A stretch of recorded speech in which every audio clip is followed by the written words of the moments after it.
TV. My name is Walker America. The price of Bitcoin is 67,493 infinitely printable Federal Reserve notes per coin. And the vibes are weird. The vibes are very weird. I've got a lot of different stories to cover here today. We're going to be talking about the Clarity Act and Jamie Dimon, weapons fund, Trump and Netanyahu, the UK, what's happening over there with both political commentators and also the tragic, brutal killing of Henry Nowak and the released body cam footage that is now going insanely viral, as it very much should.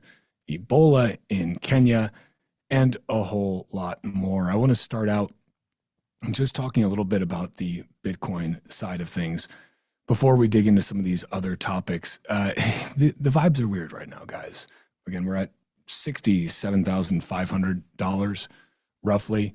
We're at the point, where everybody starts feeling that pit in their stomach, especially, if you're not an OG, right? I'm not an OG, not even close. We will all be OGs. Anyone buying today will be an OG eventually in 10 years. If you bought today, people are going to say, wow, can you believe how early they got in? It never feels like that in the moment, though. It never feels like you're early in the moment. What it feels like in the moment is, oh shit, maybe all the bears were right. Maybe Peter Schiff was right. This is how I felt in 2022. That was my first bear market, buying all the way up to the top. We're currently lower than the 2021 cycle top there, right? Got up to like 69K. We're currently again at 67,500. So, it feels like you round trip things, right? It feels like, oh my, man, why? Of course, I should have sold the top and I should have bought the bottom and just rinsed and repeated. Why didn't I think of that, right? But of course, nobody has a crystal ball. Nobody has a way to time the market. And that's why, constantly we remind you that the old adage, it's about time in the market, not timing the market, rings very true. But I think we're at an especially interesting point because there's so much hype around AI. There's, apparently lots of, people are still just pumping money into NVIDIA and all sorts of other things. And it feels like there's a lot of apathy right now in the Bitcoin side of the world. It feels like maybe nobody cares. And if you're like me, you're sitting there, maybe you're watching the stream right now. If you're listening to me talk, that'd be pretty self-evident. But you're sitting there and you're thinking, how is it that at a time when everything seems to be reaching a never before seen levels of chaos in the world, where uncertainty is increasing by the day, where governments have no chance in hell of balancing a budget, that central banks have absolutely no chance of ceasing their printing of money, these times when everything seems to be going to shit, and you're thinking, well, at least there's Bitcoin.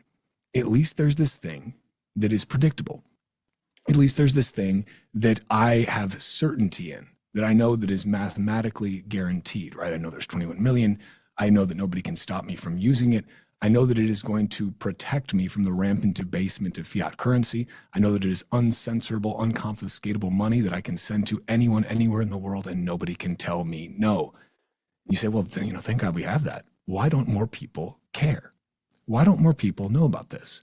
At a time where you have rising surveillance, rising the totalitarian temptation, that sweet totalitarian temptation creeping in from all sides, why don't more people care? Why don't more people care about Bitcoin? I don't know if I have a good answer for you. I think that a lot of people are distracted. There's a lot to be distracted by. We're bombarded with a 24/7, 365, every second of every minute of every hour of every day. We are hit with news, more and more and more news. I'm delivering you some news right now, or I will be shortly. But there's so much to be distracted by, so much they want us. They want us to be distracted by as well. And I can understand why people don't care about Bitcoin. People also we're reaching this point where, the quote, cost of living, this insidious term that makes it sound so passive, as though the cost of living just randomly rises. And it has nothing to do with central bank and government mismanagement of the monetary base. No, certainly nothing to do with that. It's just greedy corporations or whatever else it might be. That's why the cost of living just keeps going up and up and up forever. And But at this time where the quote cost of living seems to never go down, only go up, people are struggling to get by. Even people who do well, who make a good amount of money, it's like, the money doesn't buy what it used to, right? $100,000 salary, 20 years ago, that's a lot of money, right? Now, yeah, it still sounds like a lot of money, but is it? Is it? I mean, it's more than the vast majority of the world makes, right? That puts you in the very tippity top of the world. But it seems that we've lost the ability to have any semblance of protection from this rampant debasement of the currency. The one protection that we have is Bitcoin. Now, of course, there are, quote, maybe short-term faster horses that you could park some capital in if you're lucky enough to have any to spare. You could jump on the AI bandwagon, and AI is certainly not going away. It's incredibly useful. If you're like me, you use it every single day, many, many times a day for many different things in different parts of your life. It has very obvious usefulness. It's not going away. Does that mean that there may not still be a bubble in equities? Absolutely not. But it's certainly not going away. So if you were parking capital there, I can see why you might be doing that. But it is very difficult, I think, for Bitcoiners right now, because we've been looking at other assets. Gold had this insane run, right? Silver too, right? Frickin' silver. As a Bitcoiner, you're sitting there and you're watching gold pump. That you can kind of get behind, right? Gold's been, very good money for thousands of years. Silver has always been kind of, the ugly little hanger on there that, is not as good of money as gold, has a lot of, obviously industrial uses, things like that.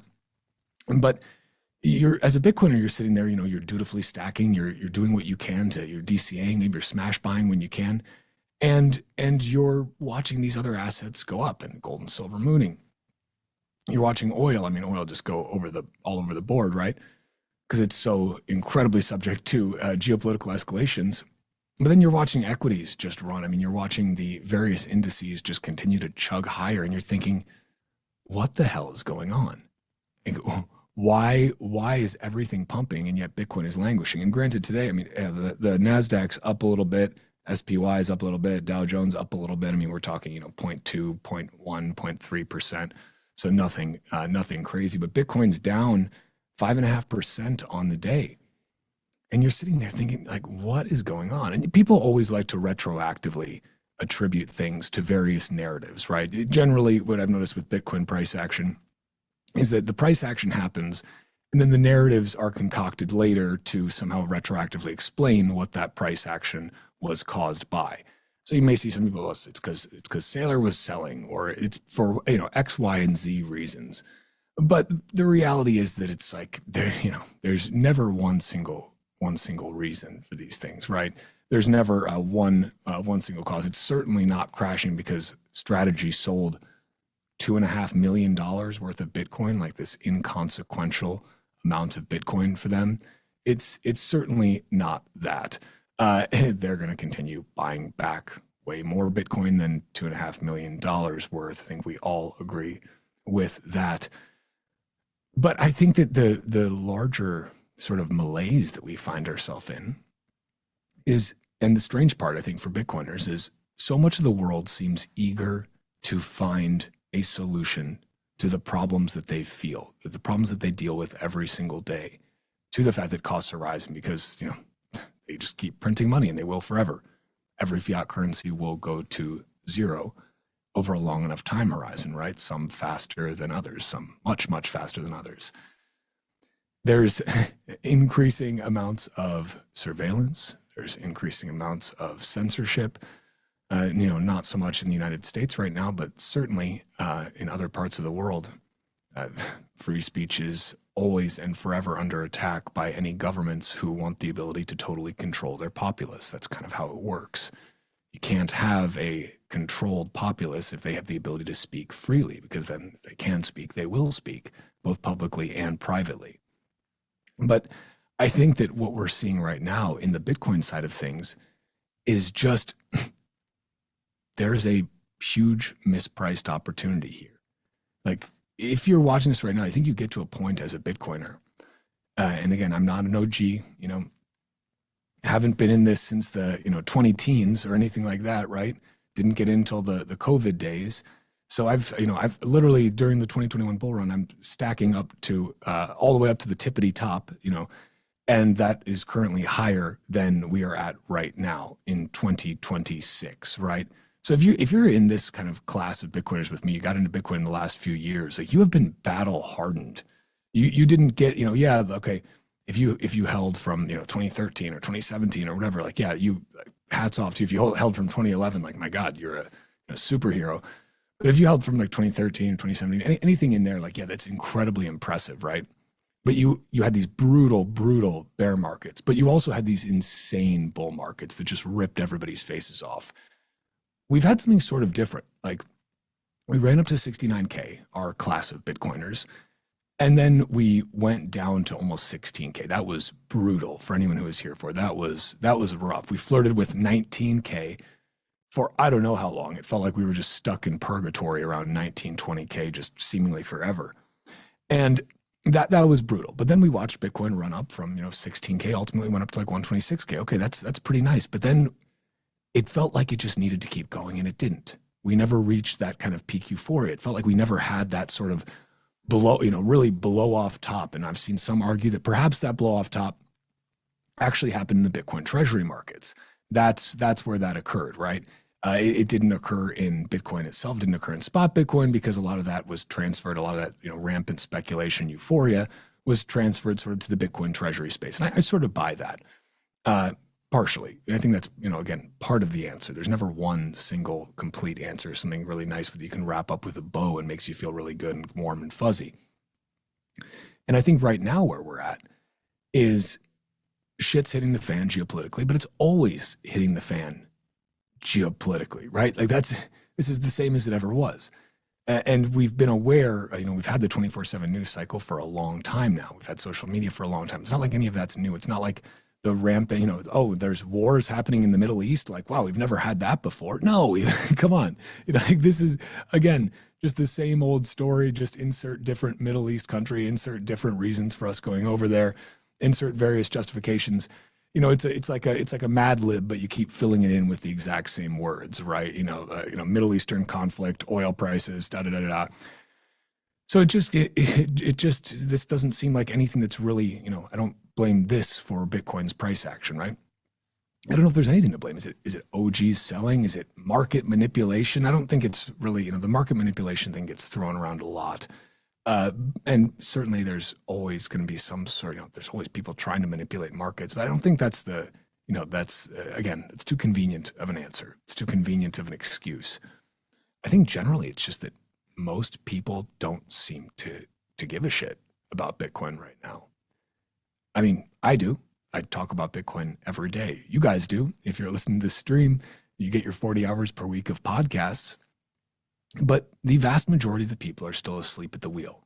They will complain ad nauseum. They will rant and rave about how everything is getting more expensive, about how governments are mismanaging things. They will list their grievances till the cows come home. But then even when you put a solution in front of them and say, look, here's this thing. Here's this incredible thing. It's called Bitcoin. It will protect you from the debasement of currency because there's only 21 million that will ever exist. Nobody can print more. There's no corporation or government that controls it. Anyone can freely opt in and use it, whether you're an individual, a corporation, or a government. Doesn't matter. Bitcoin doesn't care.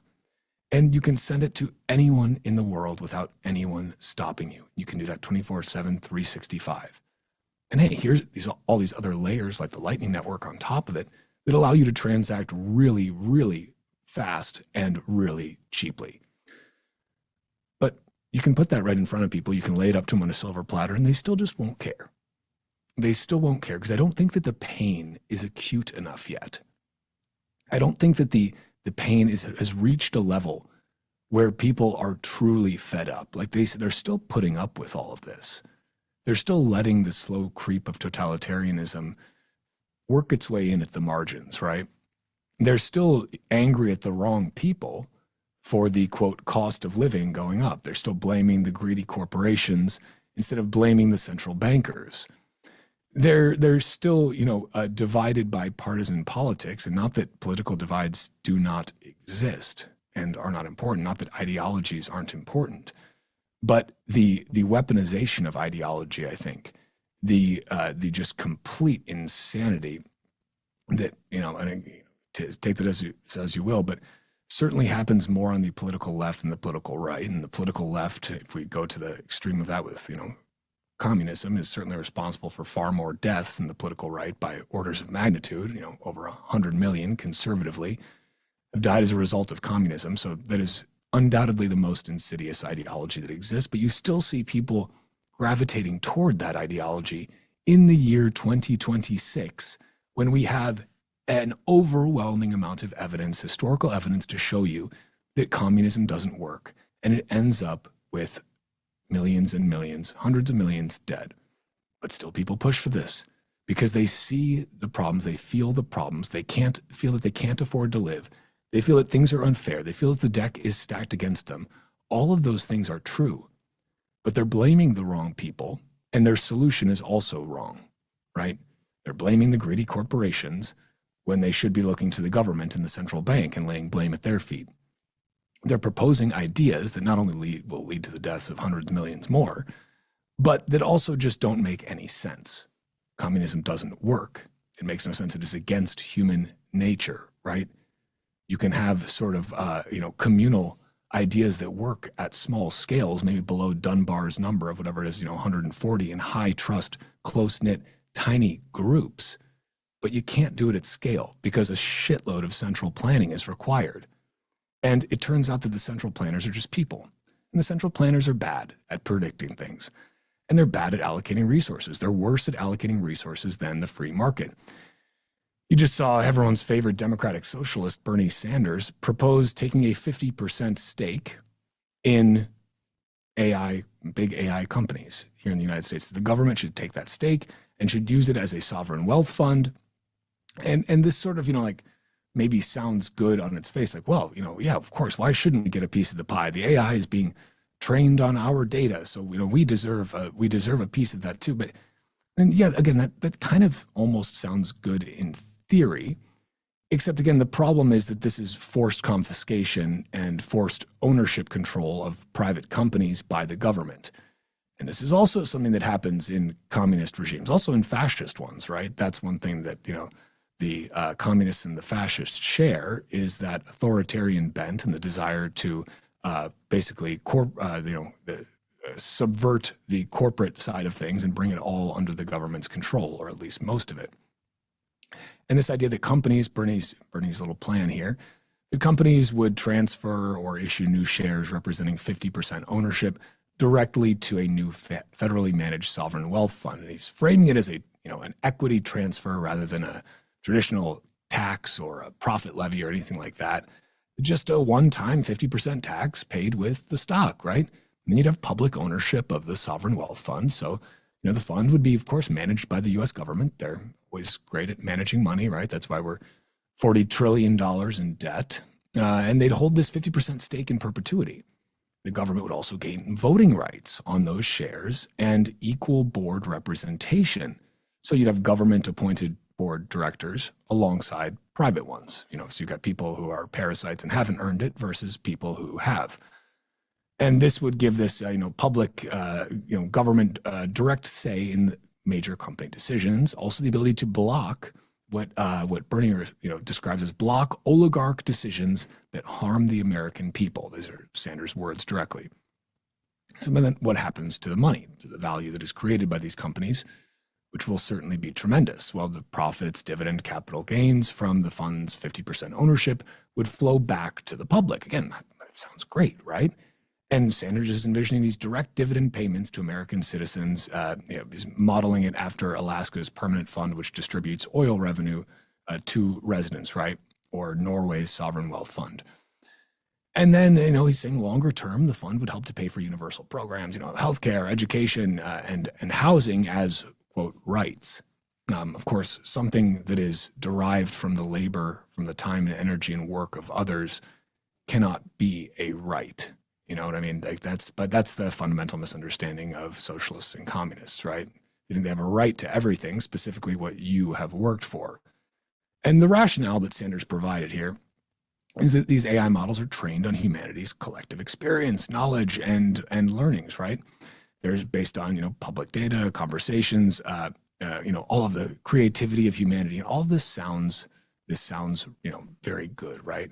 And his idea is that, the fund is going to ensure that the AI benefits all of us rather than just concentrating power and wealth.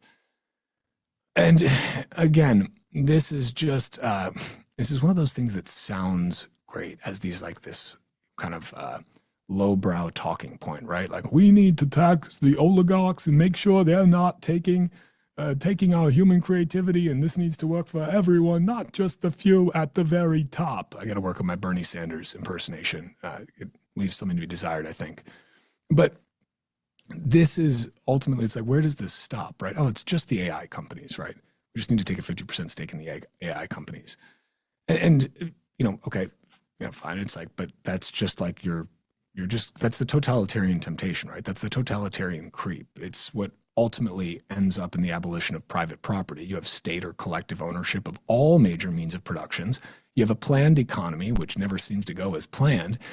An eventual classless and stateless society, right? Sounds lovely, but unfortunately, we have, unfortunately for Bernie, fortunately for those of us who have functioning brains and can read and have ears that work and can listen, we have a whole century of examples of how these planned economies and the abolition of private property and state control of industry work, right? And it just doesn't. It never works, right? It doesn't work in communism. It doesn't work in fascism. It doesn't work in socialism, right? These are all different sides of the same multi-sided coin, and ultimately it's because it's against human incentives, right? This just doesn't work. When you abolish private property, or even start down that path, when you start down the path of, we're going to take an ownership stake in these companies, and not because it's not saying that the government is going to, what if you say, look, we're going to print money and we're going to buy an ownership stake, right? We're going to buy a stake in these companies. And, like that's something that's maybe more reasonable. You could argue whether it's good or bad, but, certainly the printing money is not good. Ultimately, all of these things are, end in the debasement of the currency. All roads lead to debasement. But at least you could say, okay, at least, that's they're buying it on the open market, just like everyone else, and it'll be owned by the people. Okay, maybe that's a little bit more palatable. But instead you're saying, no, you just need to give us 50% ownership. Just give it. And of course, the implication is or else, meaning jail, ultimately, or, if you resist too much, we all know what they do to you. But again, this is something that socialist and communist governments have historically done. They've nationalized or taken large ownership stake in private corporations. And what are the outcomes? Well, it's inefficiency, reduced innovation, resource and capital misallocation, and ultimately economic decline. Like the Soviet Union, Venezuela, Cuba, it doesn't matter. Take your pick. North Korea, still going today. You want an example of communism versus capitalism, or something close to capitalism, a simulacrum of capitalism? Look at North Korea and South Korea. One you can see from space at night because the lights are on. The other one you can't because they're not, right? The one that doesn't have the lights on at night is North Korea. The one that does is South Korea, right? You have a perfect living, breathing example of free markets versus centrally planned total control to the extreme in North Korea.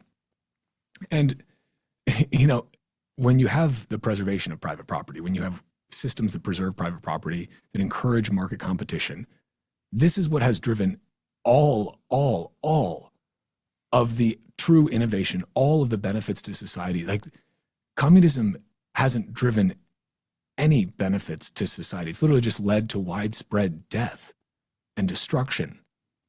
And it's just so insane to me that we can still be having a huge swath of the population. And I'm going to bring this all back home, by the way, just in case you thought I forgot where this was going. We have a massive part of the population that genuinely thinks this is a good idea, that genuinely thinks this is what the answer is.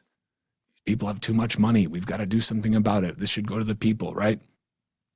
Again, it doesn't matter that these same ideologies lead to hundreds of millions of deaths, right? And that centralized control doesn't work, that a group of bureaucrats is never smarter than the free market, is never smarter than countless individuals making subjective value judgments in real time, billions and billions and trillions of times a day, right? Everyone on the planet is making these different subjective value judgments. No group of central planners can ever possibly compete with that, because they're just human too, right? They don't have a crystal ball. And yet we see that, I'm looking at this Bernie Sanders post here in this video he put out, just, 21,000 likes on it, 3.2 million views. I mean, like this, those numbers aren't like that crazy. It's quite a lot, but you just like, that's at least 21,000 or 21,000 idiots, right? It's 21,000 people just right there that don't understand why the free market is so important. And I can understand why you have a problem with this, the rich getting richer and the poor getting poorer, right? Now, granted, even the poor are richer than the rich were, just a short time ago, right? Like we live in a time of incredible abundance, actually, and that abundance will increase. The abundance should have been increasing at an even faster rate. Technology is naturally deflationary, as Jeff Booth likes to remind us. Everything should be getting cheaper forever, but it hasn't been, because they print money, right? And things get more expensive, right? But even so, we still live in a time of unparalleled abundance, where even the poorest people in the United States have a flat screen TV and a cell phone. You've got a supercomputer in your pocket and a magic, flat box in your living room that lets you watch anything you want any time of the day. Like, so, and you have like nobody in the US is dying of starvation either, right? You're not dying of starvation. We got the other end of the spectrum, right? Most people are obese. Problem of too much abundance, right? We also already live in a system, and I'm speaking of the US here specifically. We already live in a system that has a lot of socialist and communist tendencies in it. First of all, a central bank, centralized control of credit issuance. That was proposed by Marx in the Communist Manifesto, point number 5. You can read it. You should read it just to see how insane all of his propositions are. So we don't have a truly free market because we don't have a free market in money. Bitcoin very much does fix this. And it could enable the first truly free market we've ever had. But furthermore, people always like to say, well, if we spend so much on our military, but why don't we spend on healthcare and education and these other things?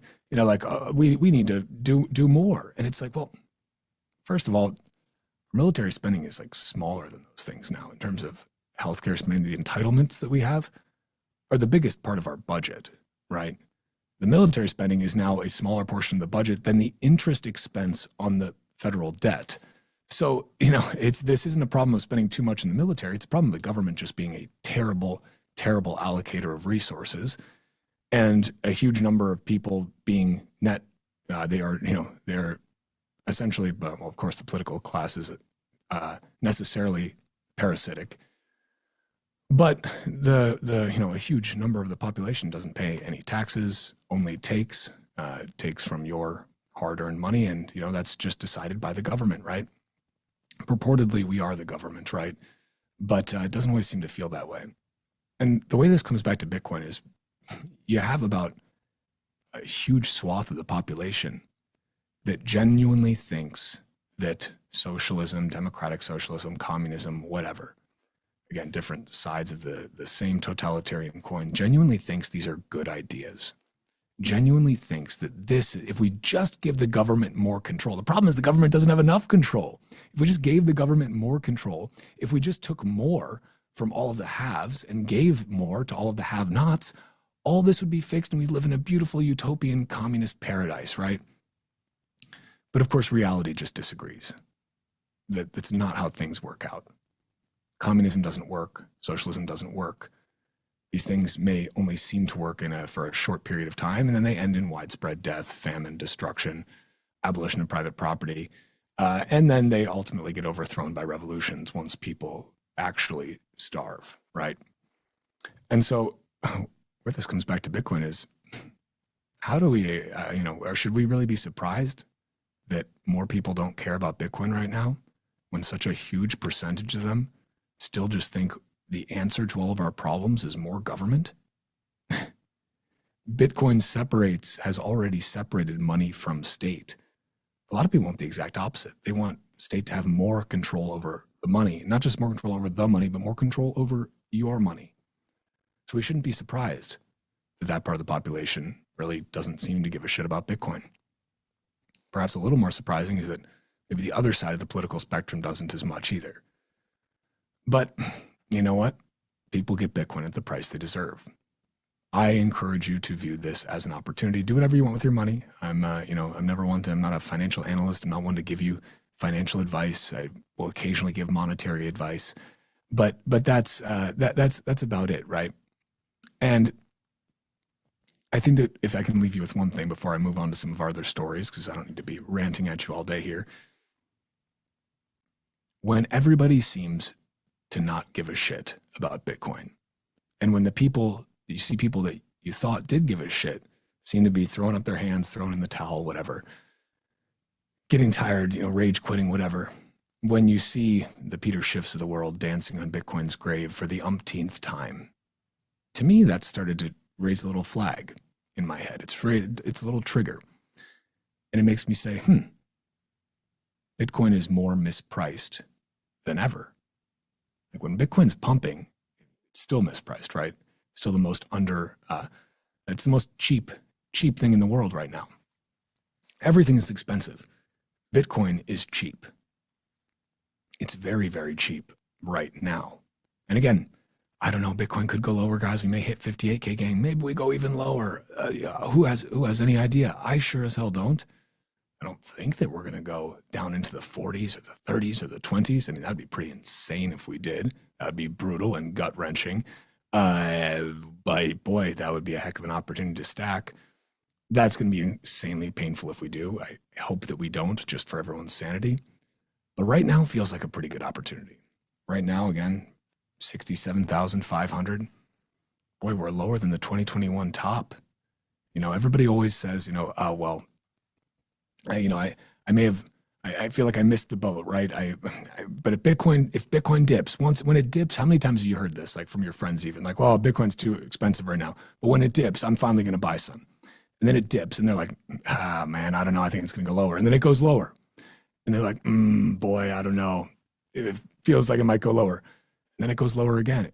And you're like, they say to you again, boy, it just doesn't seem like a good investment. Like, look at how low it is. You're like, but you said you were going to buy when it went lower. Okay, whatever. Meanwhile, you're smash buying, DCAing. And then Bitcoin starts pumping again. It starts pumping slowly. And you think at first, it's a sucker's rally, right? And then it keeps going. And then it keeps going and going and going and going and going. And you look back and you say, wow, thank God I bought. Thank God I bought when everyone else was panicking. Thank God I bought when everyone else was apathetic. Thank God I bought when all of my friends were, texting me to gloat. And now they're texting me saying, you still into that Bitcoin thing? So, yeah, that's that. Take it as you will. We shouldn't be surprised that most people still don't grok Bitcoin. They probably won't for some time. But that asymmetry in information, that is your opportunity. It's your opportunity to stack while others are either ignoring Bitcoin, apathetic to Bitcoin, hating Bitcoin, or think that Bitcoin is dead for the 500th time. Take that opportunity. Or don't. Bitcoin doesn't care. But I know my DCA is still chugging along, doing its thing. And I sleep a little bit better at night knowing that. I'm stacking while others are fearful. We're going to take a quick break, and then we'll be back with more here on Roxom News. We're going to start covering some other news stories. We'll get back to Bitcoin in a couple of them as well. We're going to cover a lot more, though, as well, both U.S. and world news. So stay tuned. Don't touch that dial. We'll be right back here with more on RoxomTV.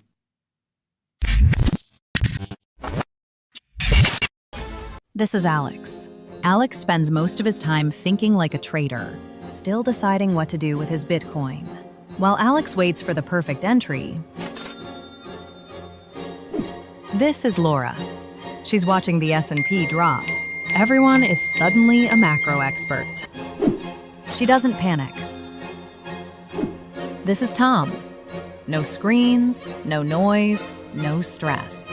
While Tom focuses on his swing, his Bitcoin focuses on compounding. Because Bitcoiners don't want more dollars. They want more Bitcoin. I want more Bitcoin. The best move is letting your Bitcoin work while you plan the next one. Grow by Roxom. One currency, one place.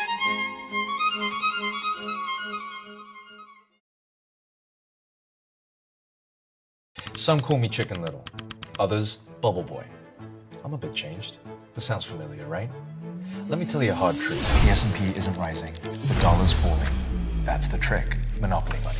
It's ice melting by the second. Your savings, your salary, your time. Worth less every second. Everyone's using the wrong measuring stick. Switch the denominator. Price the S&P into Bitcoin. Hard, fixed, unprintable. Suddenly your unstoppable index, it's collapsing. And while you cling to dollars, well, Wall Street already switched. Before, you needed 2 brokers. Still getting my ninja bonus though, right? Fuck. Plenty of spreadsheets. And my quant! I hate this part. I was right, and I'll be right again. If I were you, I'd thank me. You know my name's Dave, right?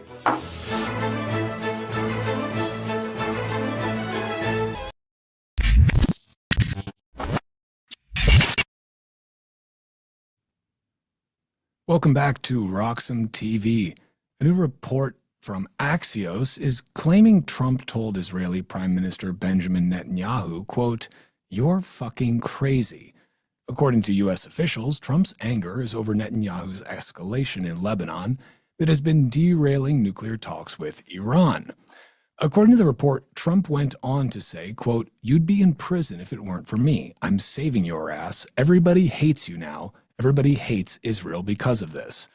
Netanyahu reportedly responded with, okay, just make sure everything is taken care of. Trump is now telling reporters that an Iran agreement is still reachable over the next week, though he added he still needs, quote, "a few more points before he signs." The United Kingdom has barred 2 left-wing American political commentators from entering the country. The UK banned the visas of Cenk Uygur, founder of the Young Turks, and his nephew, I actually did not know he was his nephew, Hassan Piker, who reaches millions of viewers on Twitch with his communist ramblings. Both had been scheduled to speak at events in Britain. Both have been critical of President Trump, Israel, and the war in Gaza.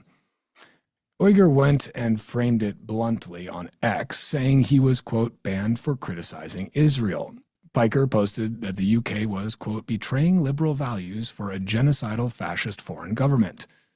Local British reporting is pointing to specific comments, including Piker's statement that Hamas was, quote, 1,000 times better than Israel, and he would, quote, "vote for Hamas over Israel every single time." Now, here's the part of the story that doesn't fit either side's narrative.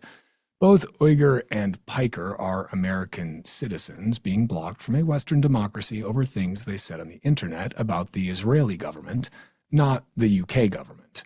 Earlier this year, Kanye West was also banned for, quote, "anti-Semitic comments he made in the past." So were several so-called far-right agitators. This ban is being applied across the political spectrum, left, right, and famous, and it's being applied for speech. Now, of course, we know that the UK doesn't actually value free speech in the same way that we do in the United States of America. America is by no means perfect, but we are certainly not imprisoning thousands of people for comments they made on social media, British citizens. It seems that right now, if you're making any comments that could be deemed as racist or hateful in some way or inciting violence in the UK, or even perceived as inciting violence in some weird way, or even retweeting a meme that is somehow offensive or, quote, racist, that you can end up arrested and in prison. And right now, outrage is growing in the UK after newly released police body cam footage shows 18-year-old Henry Nowak being handcuffed while dying from stab wounds, despite repeatedly telling officers he had been attacked. Take a look at the body cam video, and a warning, this may be hard to watch.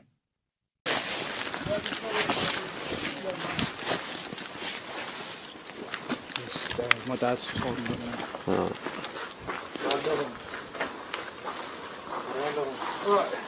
He keeps dropping side to side, so I'm just trying to keep him set up. He's got a mouthful of blood, I don't want him... He was on the bin on the other side of this gate. He's jumped over these fences and stuff like that. And he's up Move here. away, mate. He's obviously... He's fallen from there and he slipped from there. There's other shooters left over there, mate. What's your name, mate? Huh? Has anyone been hurt other than him? Yeah, me. He's grabbed my brother, he's took my turban off, started grabbing my head. Are you injured? Yeah, I've got swollen eye, a little bruise. Alright, just step back a little bit for me. Someone flag these down. Got this stud. Right, let's get you out of there, shall we? I was in bed asleep. Whenever we just find me up there, look, someone's attacked me. I can't breathe. Grab his other arm.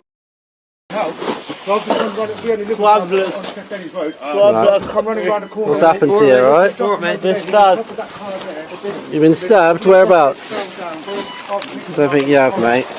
That's what, and then I'm like, you've got enough, I want to keep you up. Hand? I can't breathe. Put the hand in the cuff, mate. This is like numerous times this has happened to us. We've been walking, we parked literally multiple times we've had people racist 90 foot. nothing happens.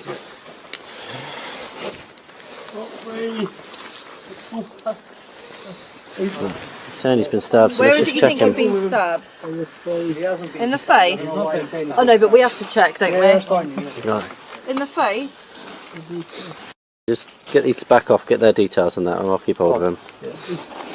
Please, brother, I can't breathe. Should we Right, keep you on your side, mate. You better retrieve then. Saying to him, keeping him on his side. We were sat up when we had him here, but he didn't like it. What's your name, mate? At the moment you are under arrest, that's for assault, so you do not have to say anything, may harm in defence. If you do not mention when questioned, it's up to which you later rely in court. Anything you do say may be given in evidence, alright? It's going to be sick, I think.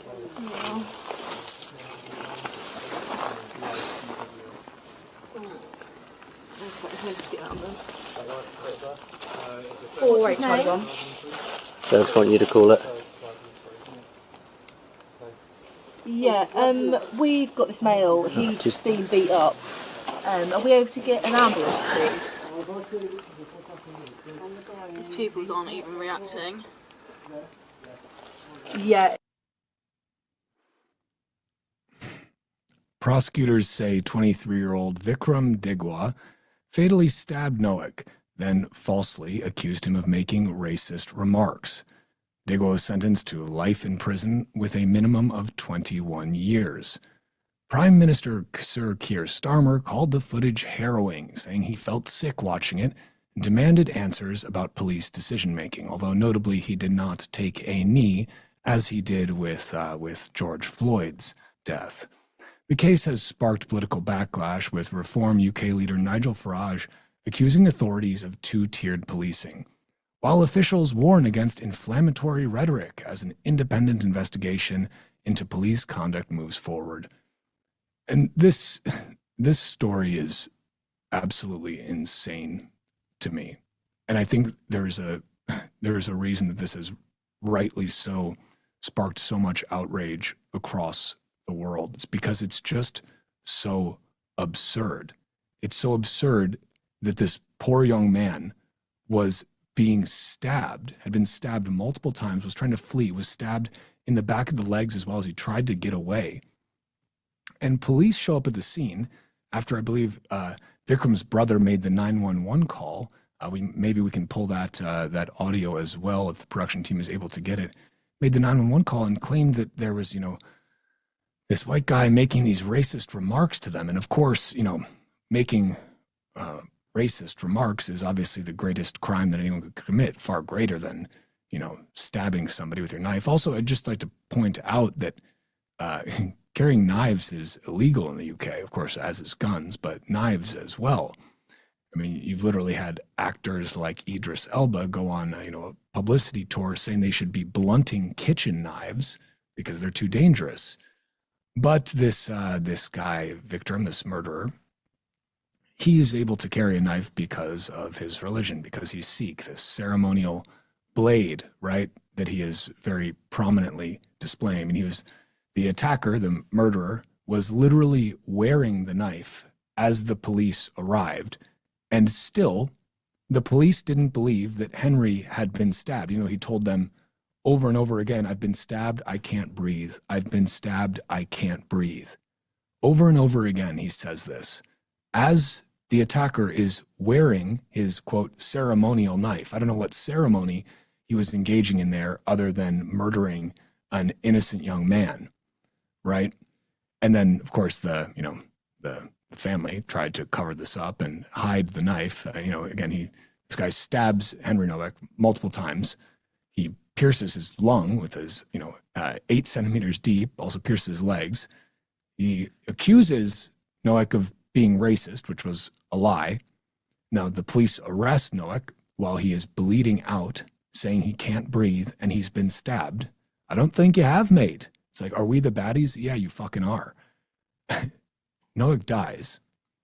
Now, I think one of the other comparisons that people are drawing, which is fair, is that when George Floyd, who served 4 years in prison for robbing a pregnant woman at gunpoint, was chocked full of fentanyl and methamphetamine, died in police custody, the world stopped, cities burned, and politicians around the world took a knee, not just in the US here, but in the UK and in many other nations.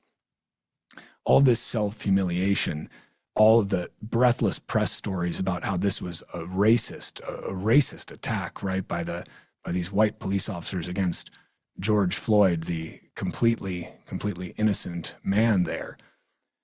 And there's all these attempts to, make this just a problem of, well, this is clearly, because of these white supremacists and these racists. All of this was contrived. All of this was made up, and literally cities burned. Everyone posting, I can't breathe. I can't breathe. Henry Nowak's words were the same. He couldn't breathe because he'd been stabbed multiple times and stabbed in the lung, right? He couldn't breathe either. I encourage you to watch and see which politicians that made very public and knelt at George Floyd's golden coffin, his golden coffin. See which of them comment about this. See which pay lip service to it.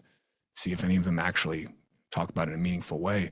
I also saw reporting from the BBC where, and the BBC, again, happy to report on George Floyd's case in a way that made George Floyd look very, very great. They had a headline that ran, "Sikhs demonized after murder," says community leader. And this is just kind of insane because Henry Nowak got stabbed. He was chased. He was stabbed while fleeing. The police arrived. The murderer called Henry a racist in order to get him arrested. The police are basically making light of this situation. They're reading him his rights as he took his last breath. I mean, it's so incredibly dark. They're reading him his rights as they're arresting him as he takes his last breath on this earth. He bled to death while being handcuffed. And yet the BBC makes the story about the dangers of racism, right? They literally did the Norm Macdonald joke from a number of years ago. Norm Macdonald, for those who aren't aware of what I'm talking about, he had tweeted out, "What terrifies me is if ISIS were to detonate a nuclear device and kill 50 million Americans, imagine the backlash against peaceful Muslims." Like, this is literally what they did. A man was murdered, and instead they're making this about, well, but yeah, I know he was murdered, but we don't want to do a racism here. And this is just insane. It is also insane. Now, I think that the citizens of the UK should be able to, I think they should all be able to carry guns. And I think they should be able to, traditional Englishmen should also be able to carry the swords, their ceremonial blades, right? Carry a nice sword of the Templars, perhaps. I think maybe they should do that. But, as it stands in the UK, even bread knives are apparently too dangerous. You need to dull all the tips of any knife. And yet there clearly is a two-tiered system, because some people are allowed to carry around, quote, ceremonial blades that are apparently just used in the ceremony, the classic ceremony of slaughtering an innocent young man, right? And then claiming he did a racism against you and getting him arrested as he bleeds out in police custody. It's just insane to me that this isn't. I think this will continue to be a big issue. I don't think people are going to let this drop. And it's not because you see all these talking points from people, from the Stop Racism Now account, just making this all about, like, a guy gets murdered, and then everybody on the left seems to think, well, okay, that's bad and all. We feel really sorry that this happened to this guy, but, like, let's make sure nobody does a racism. We'd hate that. Would be even worse. Even worse than the slaughter of an innocent young man in the prime of his life, just starting out his first year at university. Even worse than that would be if someone were to be racist and say hurty words. That would really be the absolute worst thing that could happen. It's just insane that we're at this point. It's insane that we're at this point where these things have become so normalized, where it's it's just another day in the news if somebody that happens to not have very much melanin in their skin gets murdered. But the real problem with all of those is, of course, that some far-right radicals and fascists may use this and may do racism because of it. Like, this is just insane. Also, the Hampshire police, they claimed initially, they tweeted this out and then deleted it, that they said, our officers were misled at the scene, including denial of weapon use. They quickly switched to life-saving aid within minutes after he was already dead. But as laid out in our statement, the medical evidence shows that injuries were not survivable. A very sad case. Our thoughts are with his family. They deleted this now after the body cam footage came out because it clearly showed that he was saying, look, I can't breathe. I've been stabbed. I can't breathe. He said this so many times. That video is hard to watch, but you should share this video with people. This young man deserves to be remembered, and he was cut down, murdered in just as his life was starting. It's horrible. It's despicable. And you see, politicians like Keir Starmer, who I've heard chants in the past saying Keir Starmer is a wanker. I don't know if that's actually true. I don't even know the connotations of that in the UK vernacular. But again, I've heard these chants, so I'm just reporting on the fact that I've heard those chants that Keir Starmer is a wanker. Also led the prosecution of Julian Assange back in the day. People may have forgotten that one. And, at least the female officer in this case, there was one officer who said, we have to check, don't we? The male officer saying, like, no, the fact that they just minimized the fact that a guy is telling them, look, I've been stabbed. I can't breathe. I've been stabbed. He's very clearly in respiratory distress. He's very, very clearly has something very wrong. So they put him on the ground, they cuff him. I don't know. There's a still image from that. Maybe a production team can pull it up. There's a still image from that body cam footage. I'll see if I can find it and send it over to you guys. That is really it's really powerful in an incredibly tragic way, because it shows him his hands being cuffed behind his back. You've got these, his hands are pale because, of course, the blood is draining out of his body as he's bleeding to death and choking on his own blood from his punctured lung. You've got the gloved hands of the police officers who are holding him down and cuffing him. And the fact that all of this is because there was a claim of racism. Now, we have the emergency call ready.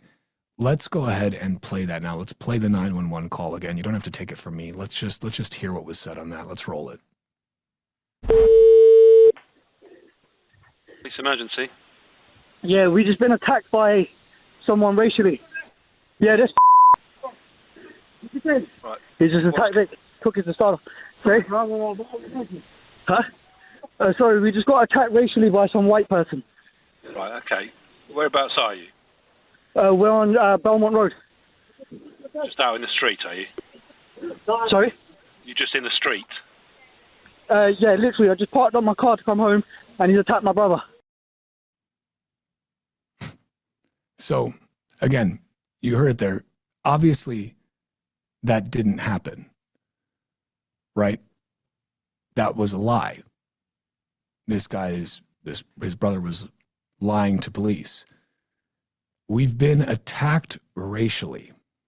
Been racially attacked. So multiple of you, Henry Noack was alone, by the way. Like, by the looks of him, not like a huge guy, not some, giant thug, right? He's just on his way home from the pub. He's at his first year of uni, right? I think he was studying to be an accountant. He's on his way home, and I'm sure more details will emerge about all of the. I'm sure people will find ways to say that. Well, actually, maybe it was his fault because he did a racism to someone. But the reality is that he was stabbed to death and bled out in police custody because the police were so worried that this single young British man by himself had somehow racially attacked, whatever the fuck that means in this context, racially attacked these guys. And they said this guy lied to police. He lied to emergency services. The brother, Vikram, obviously lied as well and committed the murder. I would hope that his brother will also stand trial. I believe don't quote me on this, need to find the source, but I believe his mother also helped to conceal the murder weapon. They didn't find it till they went to his house, Vikram's house, later. But this is the state of things right now. I mean, this is why people, again, beyond just the heart, it is hard to watch that video. It is really hard to watch that video. It is heart-wrenching. I cannot imagine. I'm a parent now of a young child and another one on the way, and I cannot imagine the pain that his family is going through. I cannot imagine it. It's something that no parent should have to go through. And for it to happen in such a way where the police arrived at the scene thinking that Henry was the aggressor and was committing the most heinous aggression of all, of course, racial aggression. He racially attacked them, according to Vikram's brother, racially attacked them. So they proceeded as good bobbies will, and they went and, put him down on the ground where he already was because he was bleeding to death and couldn't breathe from his punctured lung from being stabbed by the ceremonial blade of Vikram Digwa, right? So he was already on the ground and proceeded to ignore his pleas, proceeded to ignore the fact that he was saying, I can't breathe, I've been stabbed, I can't breathe, I've been stabbed. Over and over again, he said this like 9 or 10 times, over and over again. And they just kept ignoring it. I think the whole video is just brutal to watch, but you should watch it. You shouldn't look away. You should look at it. You should take the time to look at it. You should think about how you would feel if that was your child or your brother who's there minding his own business, is attacked and stabbed with this, quote, ceremonial blade that only certain people are allowed to carry because they get special privileges. But it would be illegal, of course, for Henry to have carried that same ceremonial blade, right? He would have been arrested for that. But Vikram is proudly displaying his ceremonial blade outwardly on his person as the police are refusing to believe that the man that they're currently arresting has been stabbed. I mean, come on. It's just so patently absurd. It should enrage you. And the interesting thing is, there won't be violent riots because of this. Isn't that funny? There won't be. Maybe some turn violent. Maybe, I don't know. But I would hazard a guess to say there won't be violent riots because of this. There weren't violent riots, for example, when Charlie Kirk was assassinated. There weren't violent riots. Now you take the other side of that. we all remember the, quote, mostly peaceful, LOL, mostly peaceful protests that happened after George Floyd. Cities burned, buildings destroyed, private businesses destroyed. I was in Chicago at the time. I know. I remember. I was there. You can't memory hold this for me, right? We got out of there as we saw this happening, and multiple businesses on our street were burned to the ground. One had been open for 125 years. Family business burned to the ground because a guy had served 4 years in jail for robbing a pregnant woman at gunpoint and was overdosing on fentanyl and meth, was allegedly racially attacked by these police officers. You notice the trend here. But you won't see people burning cities to the ground in this case. You should ask yourself, why is that?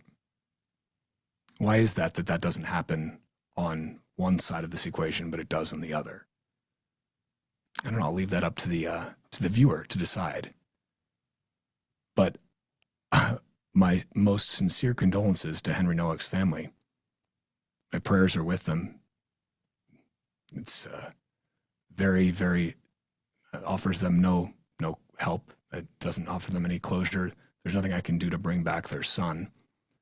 Nothing any of us can do to bring back their son, who was murdered by a man who was allowed to carry a ceremonial blade when the rest of Britain, the United Kingdom, would be arrested for that same act.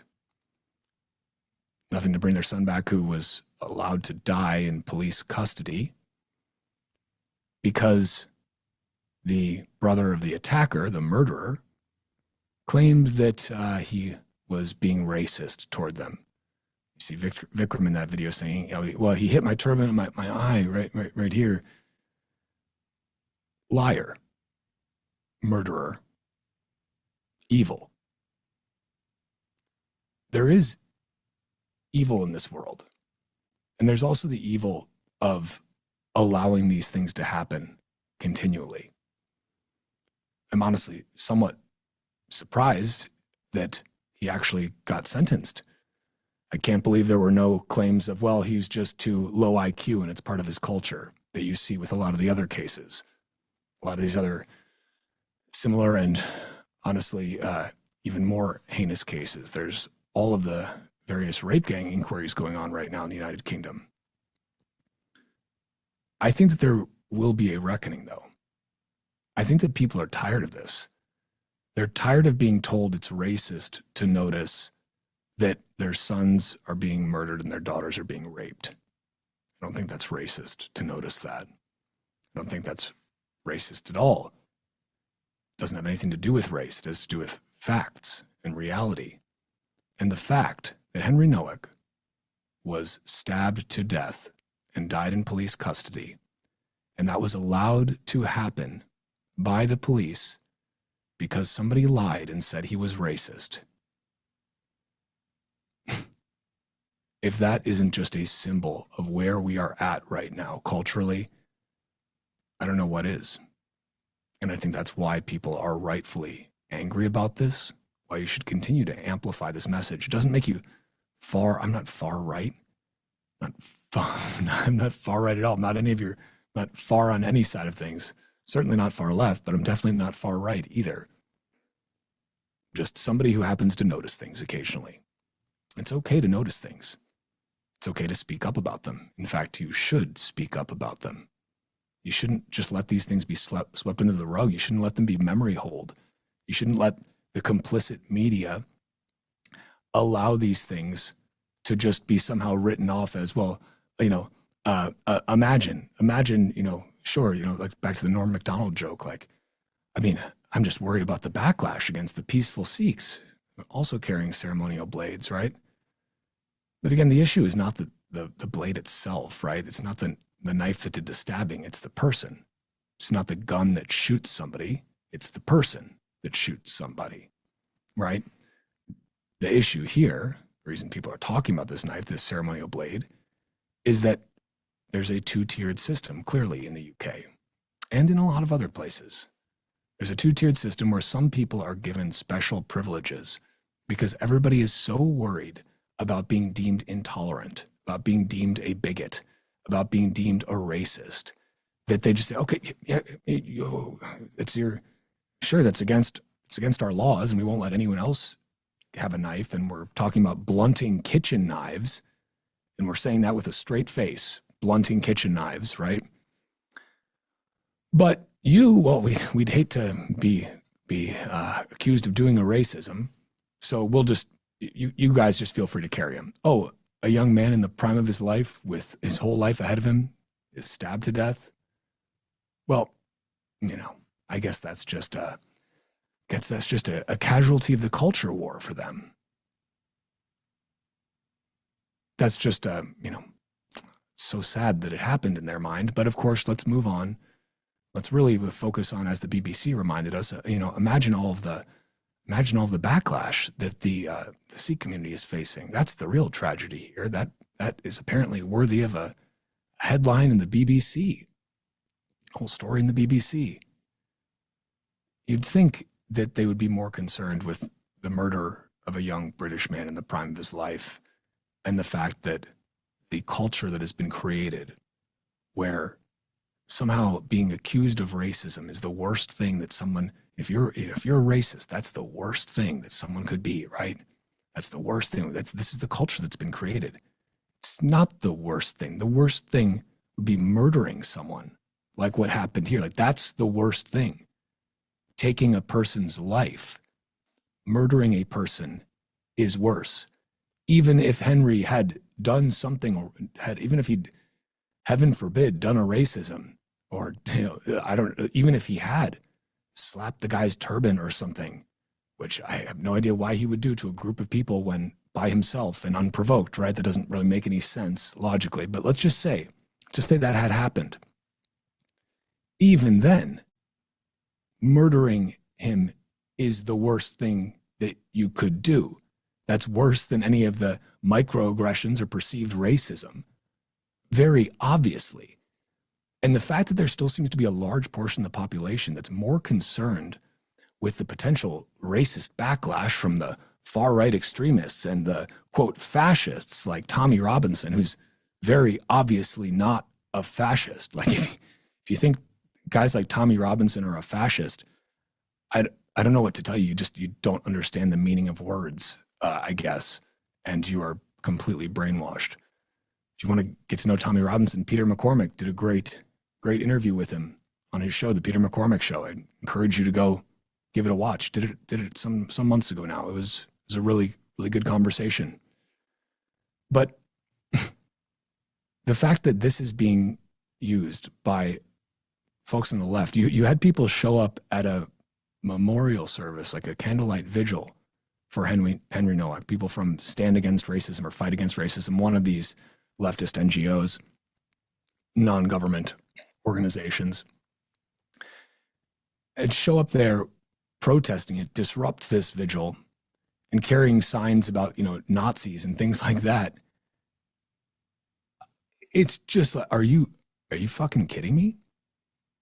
You guys, you're not the good guys here. This is the most mind-blowing thing to me, is that these people on the cultural left, and I know that I'm speaking a lot about left and right here, right? And so I'm not labeling not everybody that's a progressive or a leftist or whatever. And I'm not saying they're all bad people. There's a lot of really, there's a lot of good people on both sides, as Trump would say. Another quote that was, of course, taken completely out of context, and was deemed as racist somehow or Nazi supporting or something like that, because that is just what the cultural left does. They have to control. This comes down to the control of speech, right? And the demonization of speech, the demonization of free speech, the making speech itself illegal, making the crime, making it a crime to speak in such a way that could be deemed as racist, could be deemed as Islamophobic, Sikh-phobic, name your phobia, right? Now, phobia is an irrational fear of something, right? So, like, adding these phobia words here doesn't really work. again, language is hard for a lot of people.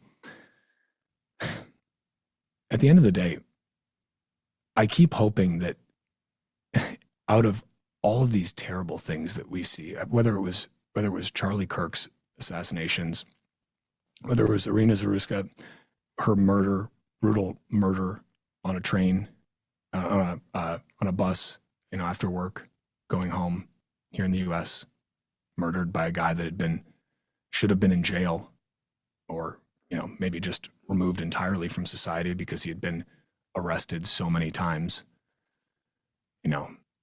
I got that white girl, right? These guys, Vikram and his brother, this white guy racially attacked us. It's like, it seems that, boy, all the racism seems to be flowing with just one way. I don't know, maybe I'm noticing too much. Maybe I'm grasping for things that aren't there. There certainly are actual racists out there. I think we just saw one of them get sentenced to 21 years plus in prison. Should be longer. I don't know if the UK still has the death penalty. That's a pretty good way to dissuade people from murdering other people, is if you take a life and it's very obvious that you took that life, well, your life is taken. Now, there's a whole conversation there about whether the state should have the ability to kill people, right? But this is why we have laws, right? The purpose of the law is to organize for the collective defense of private property. The purpose of the state is to enforce the law. One of the most intimate forms of private property is your own body, right? Your own body, your life. We give the state the ability to commit violence on our behalf so that we do not have to go out and commit violence. That's why, that's like the whole reason, right? State doesn't exist to tax us, right? The state doesn't exist to build the roads. The state exists to enforce the law and make sure that when the law is broken, the lawbreakers are held to account. That justice is delivered, but the law has been perverted. The law has now been perverted, and special carve-outs are made in laws in various countries for certain people because you would hate what, I mean, sure, murder is bad, but could you imagine if somebody made a racist comment? That would be far worse, right? This is the mentality that these people have. It's the mentality that so many in power have today. It's all this performative bullshit, all this just pandering, this faux tolerance, showing that how morally superior you are because of how tolerant you are. Tolerant to everyone except, the actual victims of these things, all right?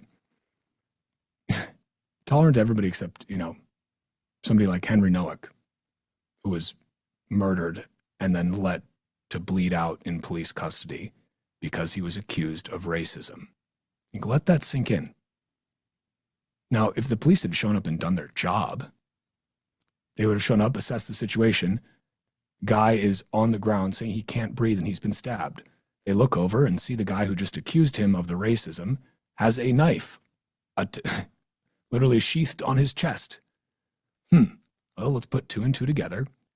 Guy in obvious respiratory distress is lying on the ground saying he can't breathe over and over again. He's been stabbed over and over again. And another guy who just said that he had a racism done against him is sitting there with the murder weapon visible on his body. It's just like, this just blows my mind. It blows my mind that this is reality. It's insane to me. It's insane that this is where we are at right now. And as I was starting to say before, I keep thinking that after these different horrific and just so obviously